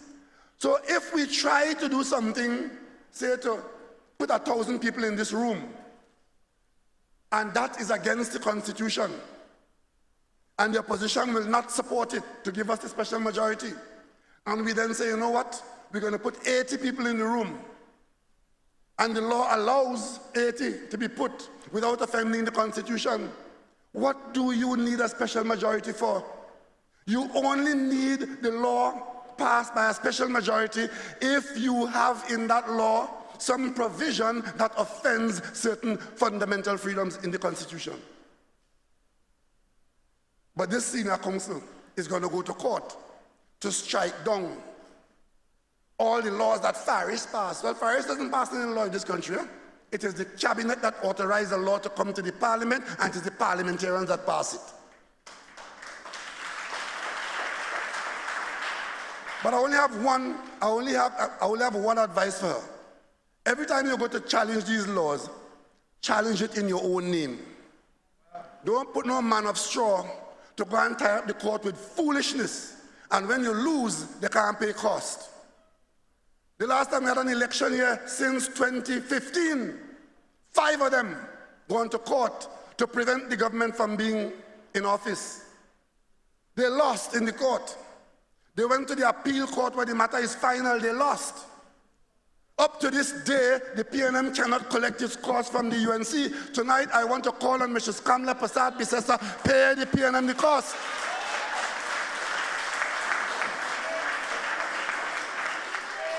And of course, they will tell you, the court is the court is the court. What kind of legal system do we have in this country where a matter could go to court and summarily concluded, and year after year after year after year, a simple matter like the cost that applies to a matter cannot be concluded?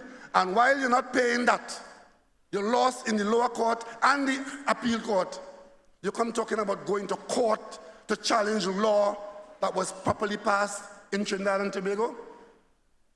Because they believe the courthouse is the next place of politics. When you can't do it in the street, when you can't do it at the polls, you try and do it in the courthouse. We are waiting for you in the courthouse. We are waiting for you in the courthouse. Bring it there in your own name or in the name of somebody who could pay the cost. But this one is the greatest. Did you all see this? Criminal charges should be laid against the Prime Minister. She's looking for company. Looking for company now, you know? You know why the opposition leader is calling for criminal charges to be laid against me as Prime Minister, where it gets a headline in the newspapers? It is because they believe that you will never find out what is really going on.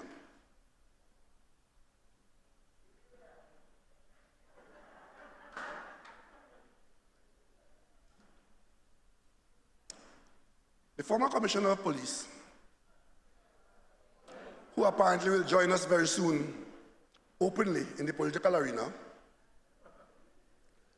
made a statement that I, as Prime Minister, gave him $35 million to pursue UNC MPs. That is the Commissioner of Police of recent vintage making that statement.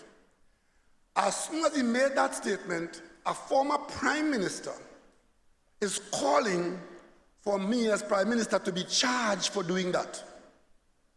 Well, let me tell you all something for a start. I have been Prime Minister of this country. This is going to be my 7th year. I personally have never spent $1 of taxpayers' money. Not even $1. Never wrote a check. I can't instruct nobody to write one. Every dollar spent by the government of Trinidad and Tobago, there's a procedure through a cabinet, through a ministry, through a permanent secretary, through a CEO, something like that. So when the police commissioner says that I gave him $35 million, there are 2 things wrong with that. One, I can't give him no money.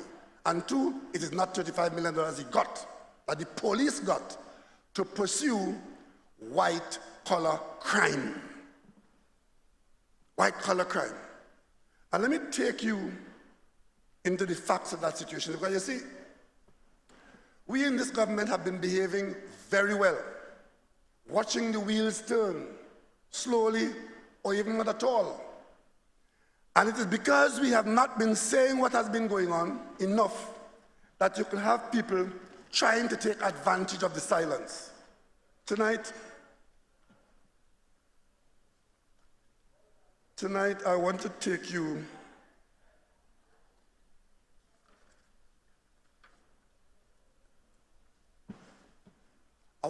into one state company, one. Many of you here would have heard about EMBD, Estate Management Business Development Company. That company was formed to develop some colony lands so that the ex-colony workers could have got plots of lands that were developed with road and drain and so on. That's all. Not BWIA, not WASA, not TNTEC, EMBD. Probably the lowest profile state enterprise. When we came into government, we met a situation where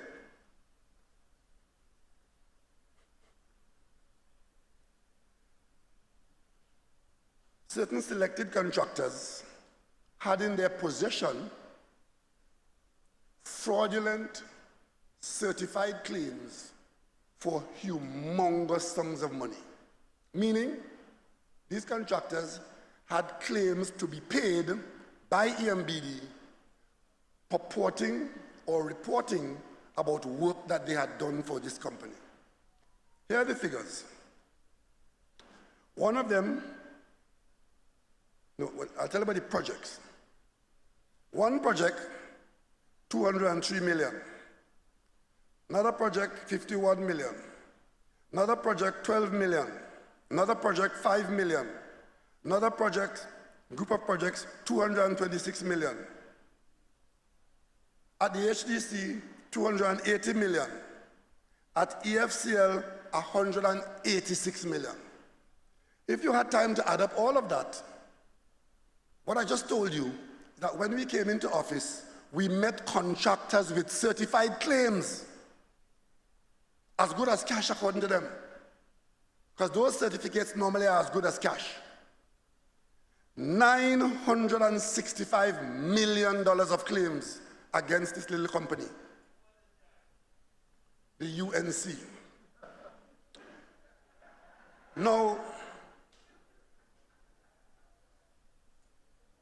that was owed to 1, 2, 3, 4, 5 contractors.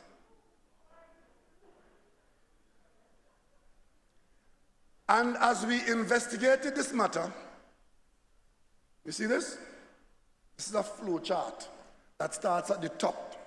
How much is owed, who it is owed to, who they paid to, and you come down here. And by the time it got down through 2 bags in the middle, you will see filtering going down. And one of the filtration layers throw up a fella called Shem Baldio Singh. It's the only name I will call tonight. You all know Shem Baldio Singh. You may not. He was the advisor to the Prime Minister of Trinidad and Tobago in the Prime Minister's office. Soon after he was brought here, for favors done or not done, he became the senior advisor in the Prime Minister's office. But he is here receiving from contractors in this $1 billion largesse $904,000 inside the office of the Prime Minister.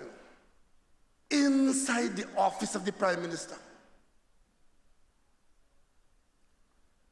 But of course, by the time we were done with this, and by the time it got to the cabinet, let me explain to you what you, not me, not the government, what you were facing. And this is from EMBD. As of March 22nd, 2022, the EMBD continues to manage its litigation portfolio prudently because all of these claims heading for the court because it's money owed.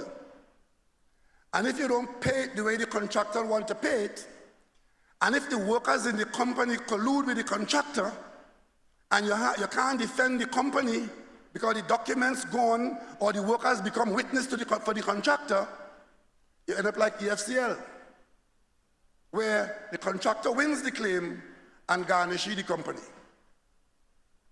But this didn't happen at EMBD. EMBD handled it differently.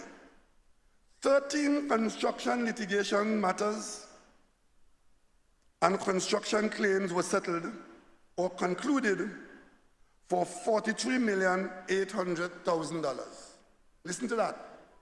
They concluded 13 matters and paid in that conclusion $43.8 million. You know how much the claim was that eventually was settled for $43 million? The claim was $593 million more. So had EMBD not fought this matter through strong legal fight, you, the taxpayer, would have had to pay those claims, those fraudulently certified claims of $593 million more.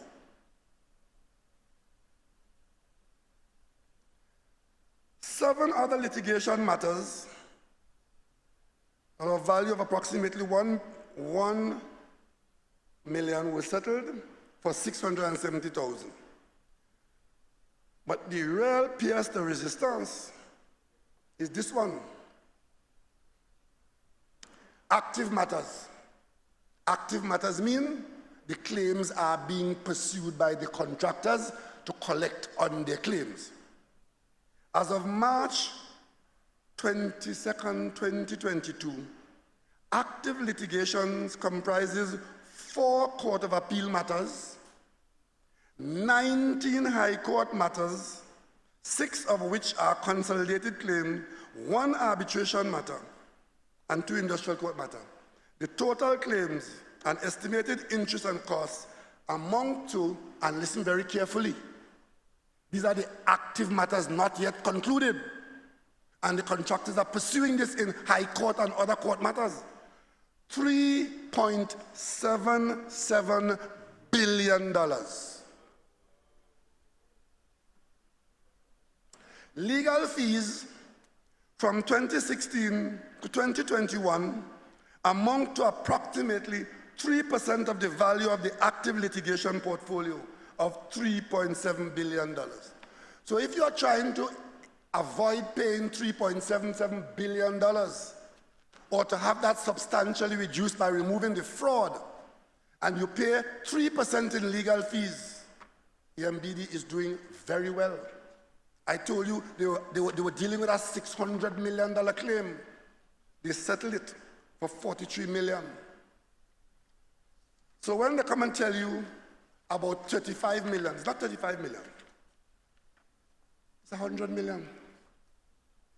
It's over 100 million. This document is a cabinet note from September 16, and that was only one company. That was only EMBD, where you are facing $3.7 billion fighting in the court. It's a cabinet note from September 16, 2021. And this would have got to the cabinet by various ministers coming to the cabinet for cabinet to fund the legal support to go after the criminal conduct that they would have come across in their ministries. And this approval here is cabinet being asked to agree to pay $18 million to going after the white-collar criminal conduct that the country has to pursue. The Ministry of Finance has identified the funds, and Cabinet noted the current pursuit of pending civil claims worth in excess of 400 million. Item 2, robust defenses to over $1 billion in contractor claims against EMBD. Preparation of nearly 400 million in claims which are ready to file on behalf of Trinidad and Tobago HDC. And 4, criminal claims filed and additional criminal claims prepared and ready for filing. The body of work described in paragraph 19C is significant because it encompasses much of government's work against white-collar crime, defending claims being made by contractors, and the possible recovery of millions of dollars by the state would occur. I tell you this so that you could be aware that one of the things that we are dealing with in this country is a huge reservoir of white-collar crime left there by the UNC or continuing. And what this behavior they're asking about is saying to the government, leave it so. Just leave it. As a matter of fact, they are desperate to get back into government to bury this. But you, the people of Trinidad and Tobago, you have this in your hand. You will decide whether these matters are concluded and whether the criminals are brought to justice or whether you put them back in office. That is what they are after. And the desperation that you are seeing, all the ridiculous behavior that you are seeing, all the nothing must work that you are seeing, this is the root of their behavior. You think if they were in office, they would have negotiated a $500 million reduction in those claims that they were approved?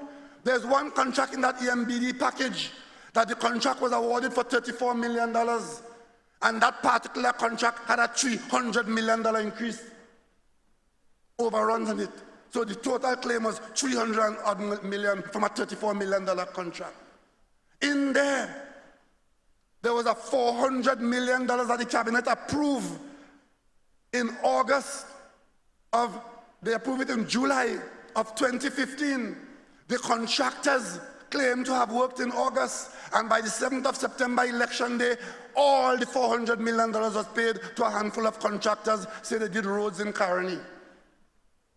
$400 million paid out in a matter of 8 weeks. It's all here in the court now.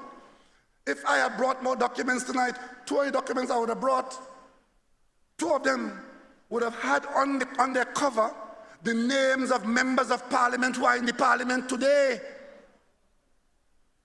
who served as ministers in this country, who you would not believe these are the wretches whose name are on those documents, but they're outside there in the parliament. Every minute they have a concern, every minute they're in front on television telling you this, telling you that, when they should be talking to the police. You know what grinds me with all of this is the bold-facedness, you know. Kamla Prasad Bisesa led that group of kleptocrats who are now in the courts of Trinidad and Tobago. Faris. The one thing Faris has not done, he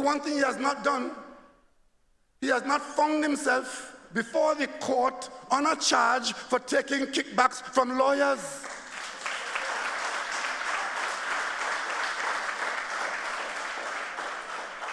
When lawyers made claims, even after they've been removed from office, he is not home saying, I have letterhead from the AG office and I could sign so you can collect your money still. They are very bold-faced, you know. And you would think that if you were a prime minister who led a team like that, where half of your cabinet is in the courthouse, senators, attorney general, minister of this, minister of that, in the court, you will keep yourself quiet. But you out front, calling for me to be charged because some deranged imp telling you about he being given money to pursue you. Pursuing white-collar crime is an expensive process.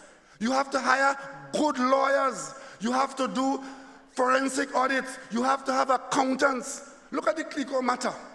We woke up one morning here in 2009 and heard that Clico had financial difficulties, had to be bailed out by the parliament.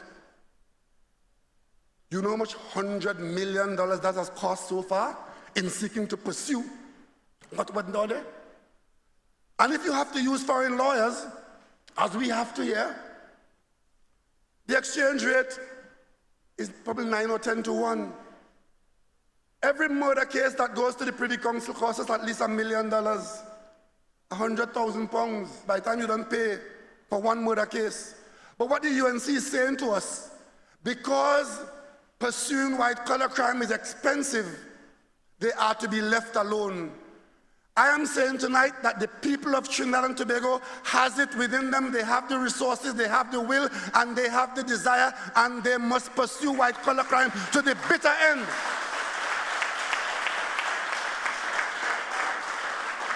So don't come to me quoting how much the lawyers were paid. If you want to talk to lawyers with me, talk to the lawyer Vincent Nelson, who came to the court of Trinidad and Tobago, turned state witness, got convicted, and was fined $2 million for a crime that was committed in the Attorney General's office. Talk about that. And every time you hear them talking about Pharisees and Pharisees, that what they're trying to do is to undermine the litigation that is taking place, or the investigations taking place, or to drive the government away from what we are doing. We shall not be moved.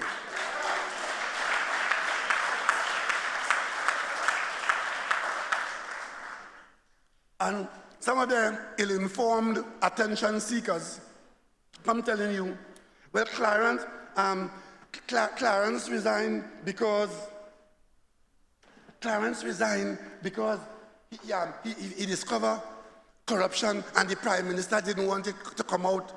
As a matter of fact, the lady I mentioned earlier on, she reached as far as to say, this meritless foolishness that exercising some of them, that was because I didn't want the matter to come to the Parliament, because if it had come to the Parliament, it would have shown that what Clarence say. And have you ever heard more hogwash? But the Cabinet will tell you, contrary to that nonsense, that I have been saying to the Cabinet on an ongoing basis, that there's a multi-billion-dollar fraud in clear and present view in Trinidad and Tobago, and it has to do with land, especially state land. And that is why I am so sorry that Clarence could not have stayed in the Cabinet, because the work that he was doing was seminal in pursuing the land issue in the portfolio.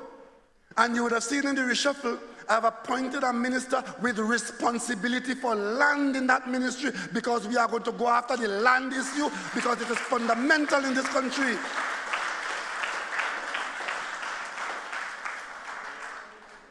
You see this document? This document is Ministry of Agriculture, Land and Fisheries, dated 31st of January 2021. So it has nothing to do with any reshuffle or Clarence leaving. It has to do with Clarence's work and the support of the Cabinet and the support of the Prime Minister. This document is the report of the Multidisciplinary Committee on Single Point Authority for the Management and Administration of State Lands. What this document has done, it has put together the best talent available to determine what should be done to replace what exists now as the management of state land. And this document has in it a series of recommendations. Let me just mention a few. It says that the damage has already been suffered in lost time and lost assets in the context of a bureaucracy that is incomprehensible by stakeholders. Stakeholders, they mean the people of Trinidad and Tobago across the board. It says it is devoid of public service strictures and archaic procedures, talking about what exists now. And for this reason, this multidisciplinary committee advocates that the government should take steps to, 1, establish a common IT platform with a common identifier from which the state enterprises, state agencies, statutory, and in some cases, state land clients can operate. 2, modernize the State Land Act. 3, redesign the Ministry of Agriculture and Fisheries Land and Management Division to expand the capacity of the Office of the Commissioner of State Land with resources, improve professional persons, and state-of-the-art IC and ICT, GIS technology. And the restructured office of the Commissioner of State Land would become a single point authority for the overarching administration and management of state land with a national inventory for management. Expand the mandate of the Commissioner of State Land. And it goes on and on in these recommendations. So we have this now as a blueprint of what to be done in response to the scandal that exists now as the management or mismanagement of state land. I could tell you, the minister reported to me on an ongoing basis of his findings in that ministry, in many instances involving criminal conduct on the part of very senior public officials. And contrary to the foolishness you saw written this weekend by uninformed people, the Prime Minister ain't covering up nothing. Because every time he comes to me and I see what he said to me, I tell him, take it to the police. And the police has very many instances where matters have been brought to them about land corruption in Trinidad and Tobago. And there are public officials with questions to answer. Very senior public officials. You would have heard former Senator Clarence Wambra speak about that the other day. He wasn't speaking about any parting shot. He was talking about the work he had to leave behind because that was fundamental work attacking the corruption that exists across the board in the land issue of Trinidad and Tobago. All over there are people taking liberties with the documents, who are not tearing out pages, false deed. I mean, the thing is just so scandalous, and it has far-reaching economic drawdowns, you know. A few people making themselves rich, and the whole country is oblivious to the fact that the wealth of this country is in the land in Trinidad and Tobago and the management of those lands. That's where the wealth is. So we are not here talking about reshuffle. We are talking about putting in place the management system to deal with these fundamental issues. And that is why the Attorney General, who's a member of Parliament, a politician from San Fernando, who drafted the legislation for local government, that is very closely linked to the land management issue. He has been given the responsibility now to begin to roll this out and to make it more operational. So from today was your first day? Yesterday? Good. You will see what you did not expect to see. But the reason why you're seeing it now is because the planning has been done and the legislation is before the Parliament. We are going to the Parliament tomorrow morning at 10 o'clock, and the leader of the government's team that led the committee, Mrs. Camille Robinson-Regis, who replaced Clarence Wambra, will be introducing that bill in the Parliament, the work of the committee of the Parliament. And we, fortunately, in the PNM, we have what they don't have. We have Minister Kazim Hussain, who was a local government. He was the first minister appointed as Minister for Rural Development in this country's history, because we were there all the time. Because we were on this issue from day one with the mandate we got, I was able from day one to appoint a Minister of Rural Development and Local Government. That minister is now the Minister of Agriculture, where land is a fundamental input. So when I move the Attorney General to this, it doesn't signal any demotion, it signals a seriousness that we are going to get it done now.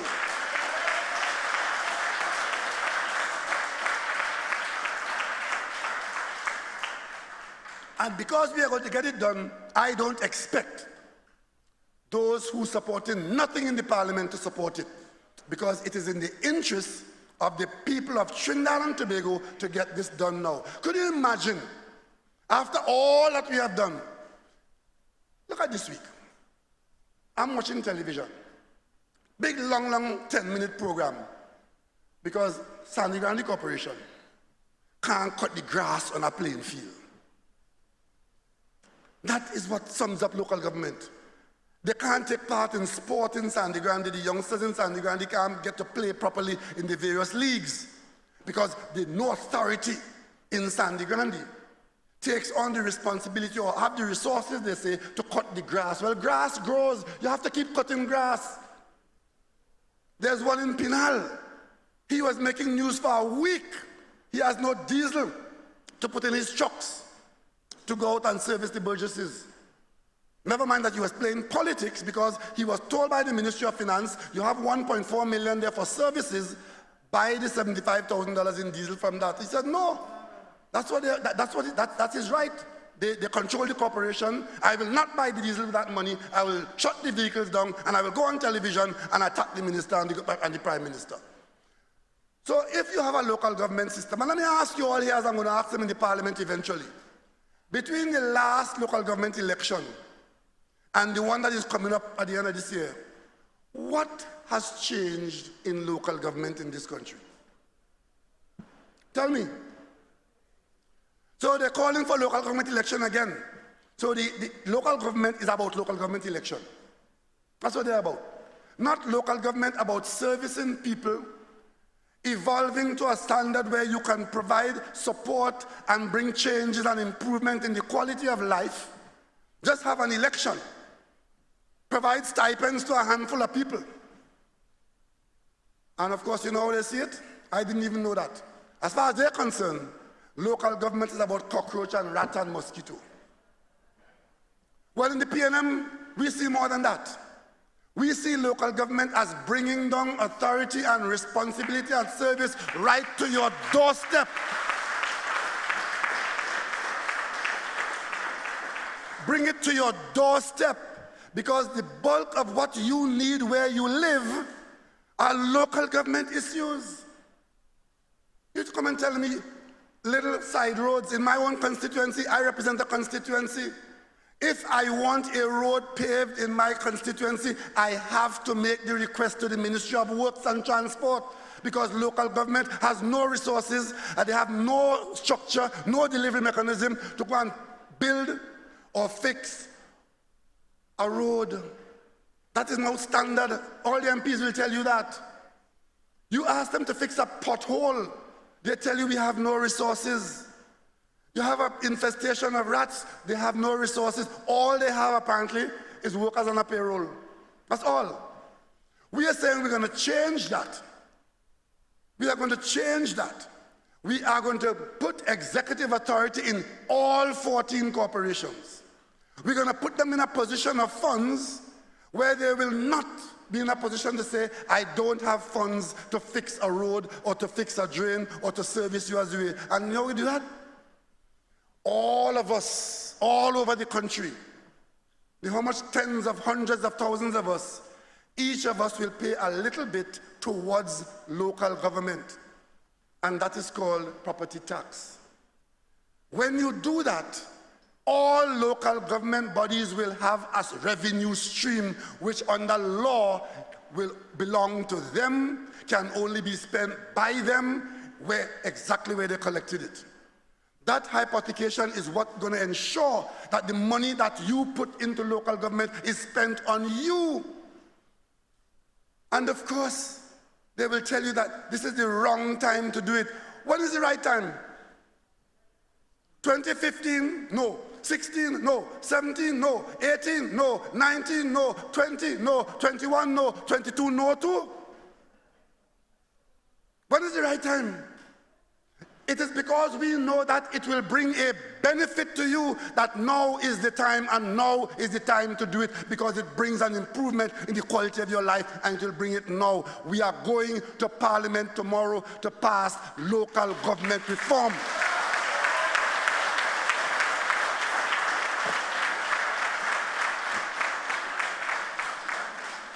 Sometime in the not too distant future, as part of the evolution of our local government bodies, we are going to add 2 more boroughs. The Diego Martin Corporation will very soon become the borough of Diego Martin. We are in the process of completing the headquarters in West Moorings. And I will invite all of you on that day to join Diego Martin in becoming the newest borough in Trinidad and Tobago. And after that, we're going to do Siparia, because the corporation in Siparia has already voted for it. You know, the corporation run by the UNC voted for Siparia to become a borough. When their leader found out that that was going to happen, you know, they're now turning around and saying they don't want to be a borough.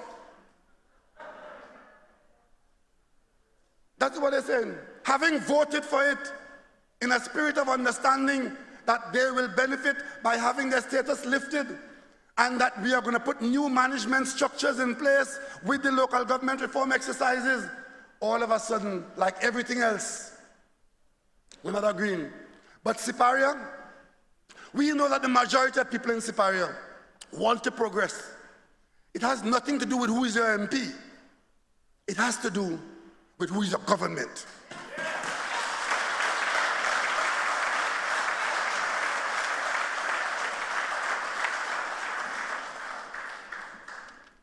This document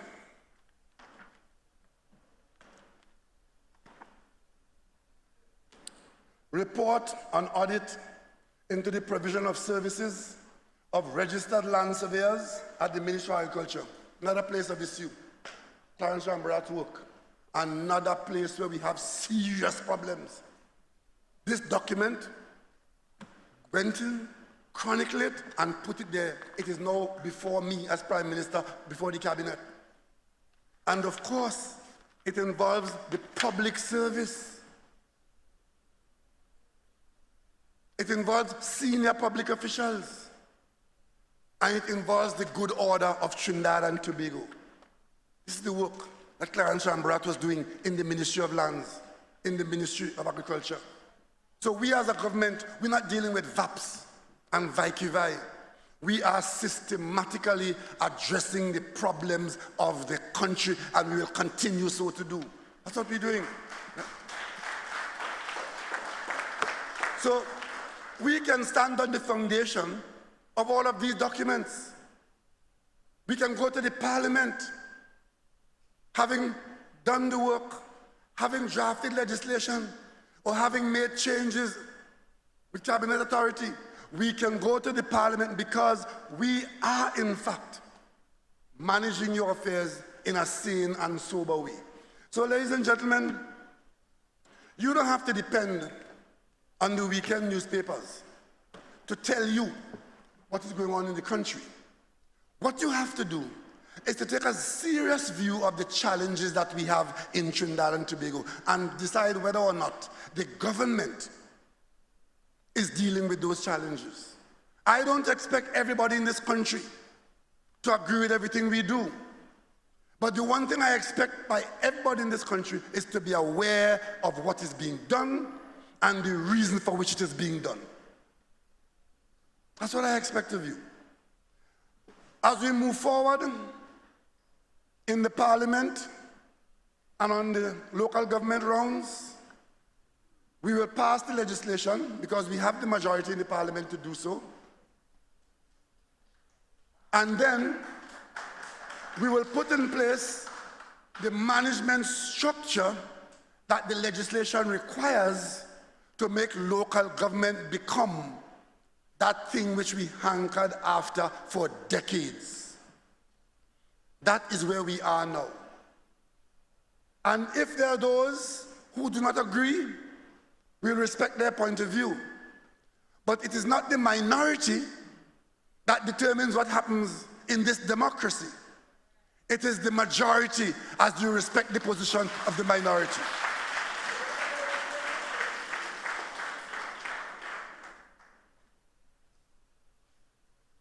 This is another document. Again, coming out, this is dated 25th of August 2021. National Information and Communication Technology Company Limited. This is a proposal to go forward. And this has to do with implementation of the Central State Land Database at the Ministry of Agriculture.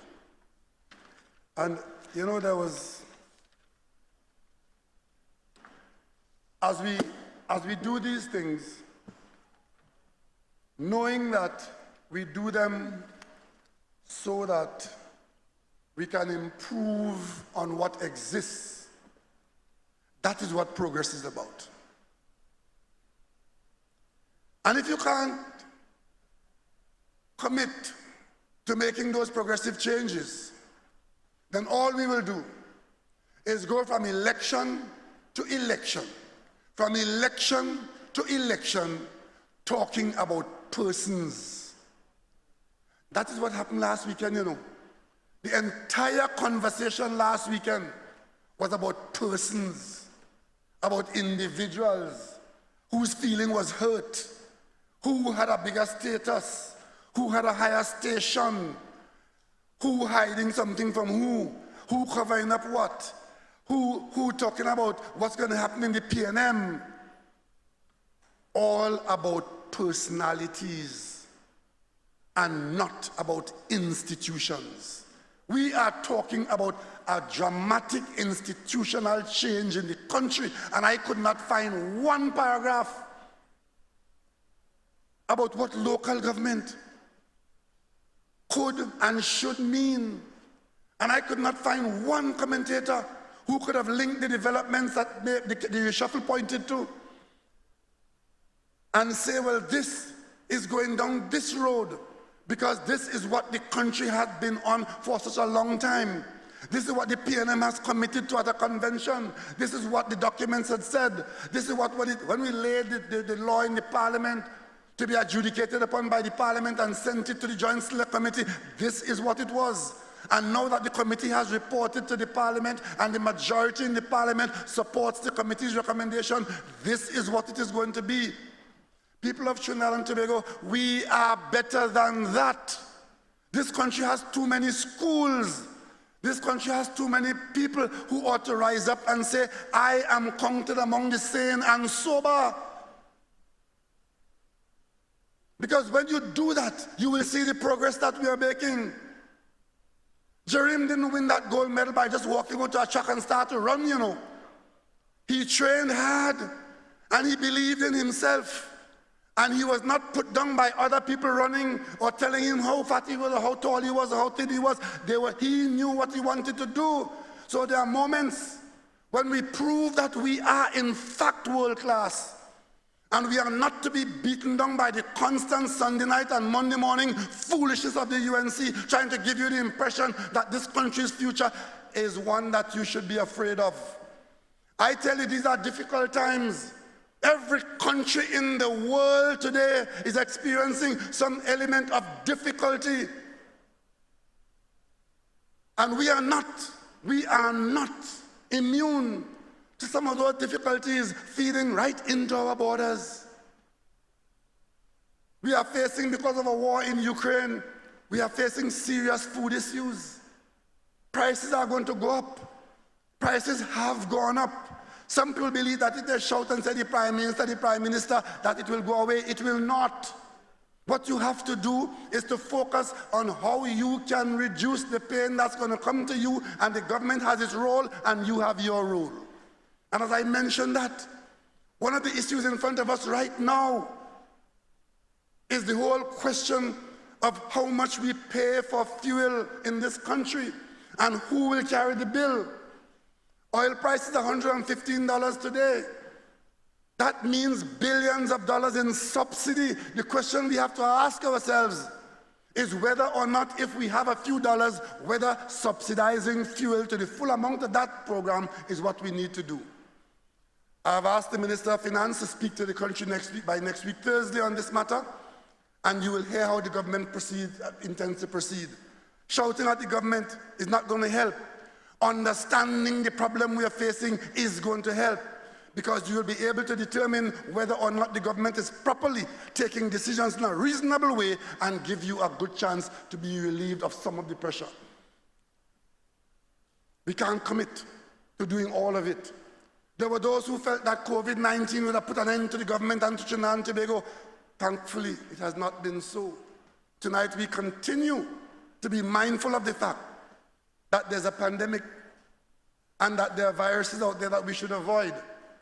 But we appear as though we are in a place where we are coping with the virus and our economy is doing well.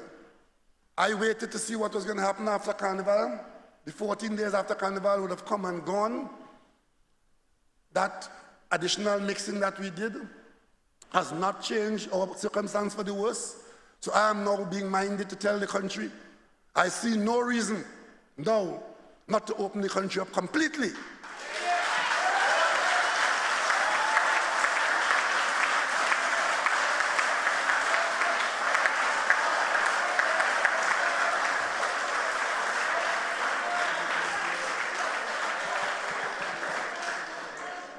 So within the next few days, I would meet with our health team and we will take decisions commensurate with the circumstances in Trinidad and Tobago and compare it with what's happening elsewhere.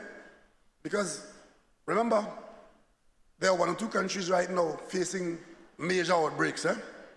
So we have to be careful, we have to be mindful, but we can be a whole lot more operational. Our economy has come through a very difficult period, but we expect that there will be some growth in our economy. Those who are requiring government assistance will get that assistance. Those who can help themselves will be encouraged so to do, and we will strengthen our position going forward. All I ask of you is to think wisely, behave sensibly, ignore the foolishness, ignore those with cocoa in the sun trying to give you the impression that there will be no rain. Ignore those who want to tell you that it's personal about somebody doing somebody something. Focus on those who are working for you, starting with yourself. And most importantly, all these things that we had to do a long time ago, as we deal with them one by one, let us be grateful that success has been coming our way. Has been coming our way.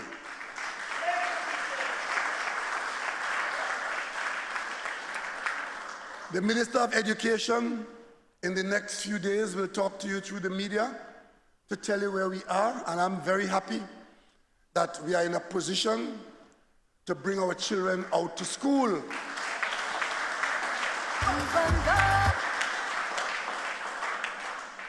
I was in Qatar a few weeks ago, and I was talking to elements of the government there.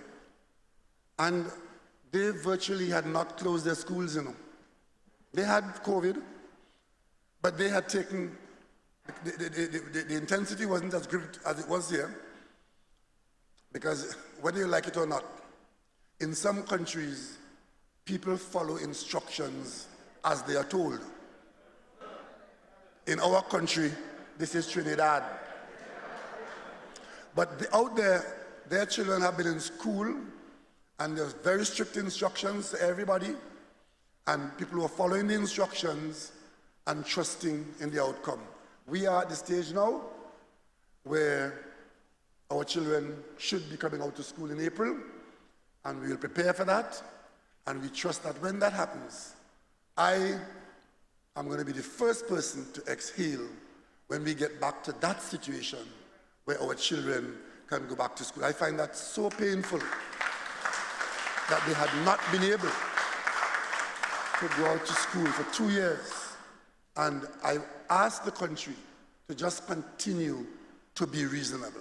So tonight, in this PNM meeting, I hope you all understood what I was trying to tell you. That there's another story in Trinidad and Tobago. And that story is that this country is alive and well, and our future is assured. Thank you and good night. And as we go home, remember, whatever you're hearing, great is the PNM. Great is the PNM. Great is the PNM. And we shall prevail. Even though all is long, no matter what come on, you'll make it. Yes, I'm gonna make it. Remember the days of toting water, anytime that you have to bid. Or when people pass and they see you, oh my Lord, used to feel that shame. Wondering if this lasts forever, wondering when you will feel proud. Thank you very much, Prime Minister Dr. the Honorable Keith Christopher Rowley. Prime Minister, we stand here committed tonight that we shall not be moved, and we will stand with you and with your government as you chart the way forward for the people of Trinidad and Tobago. Ladies and gentlemen, thank you so very much for being such a wonderful audience. To our speakers, to our feature speaker, thank you so very much. We apologize for the internet feed. However, the meeting has been recorded and will be rebroadcast tomorrow and in the days to come after.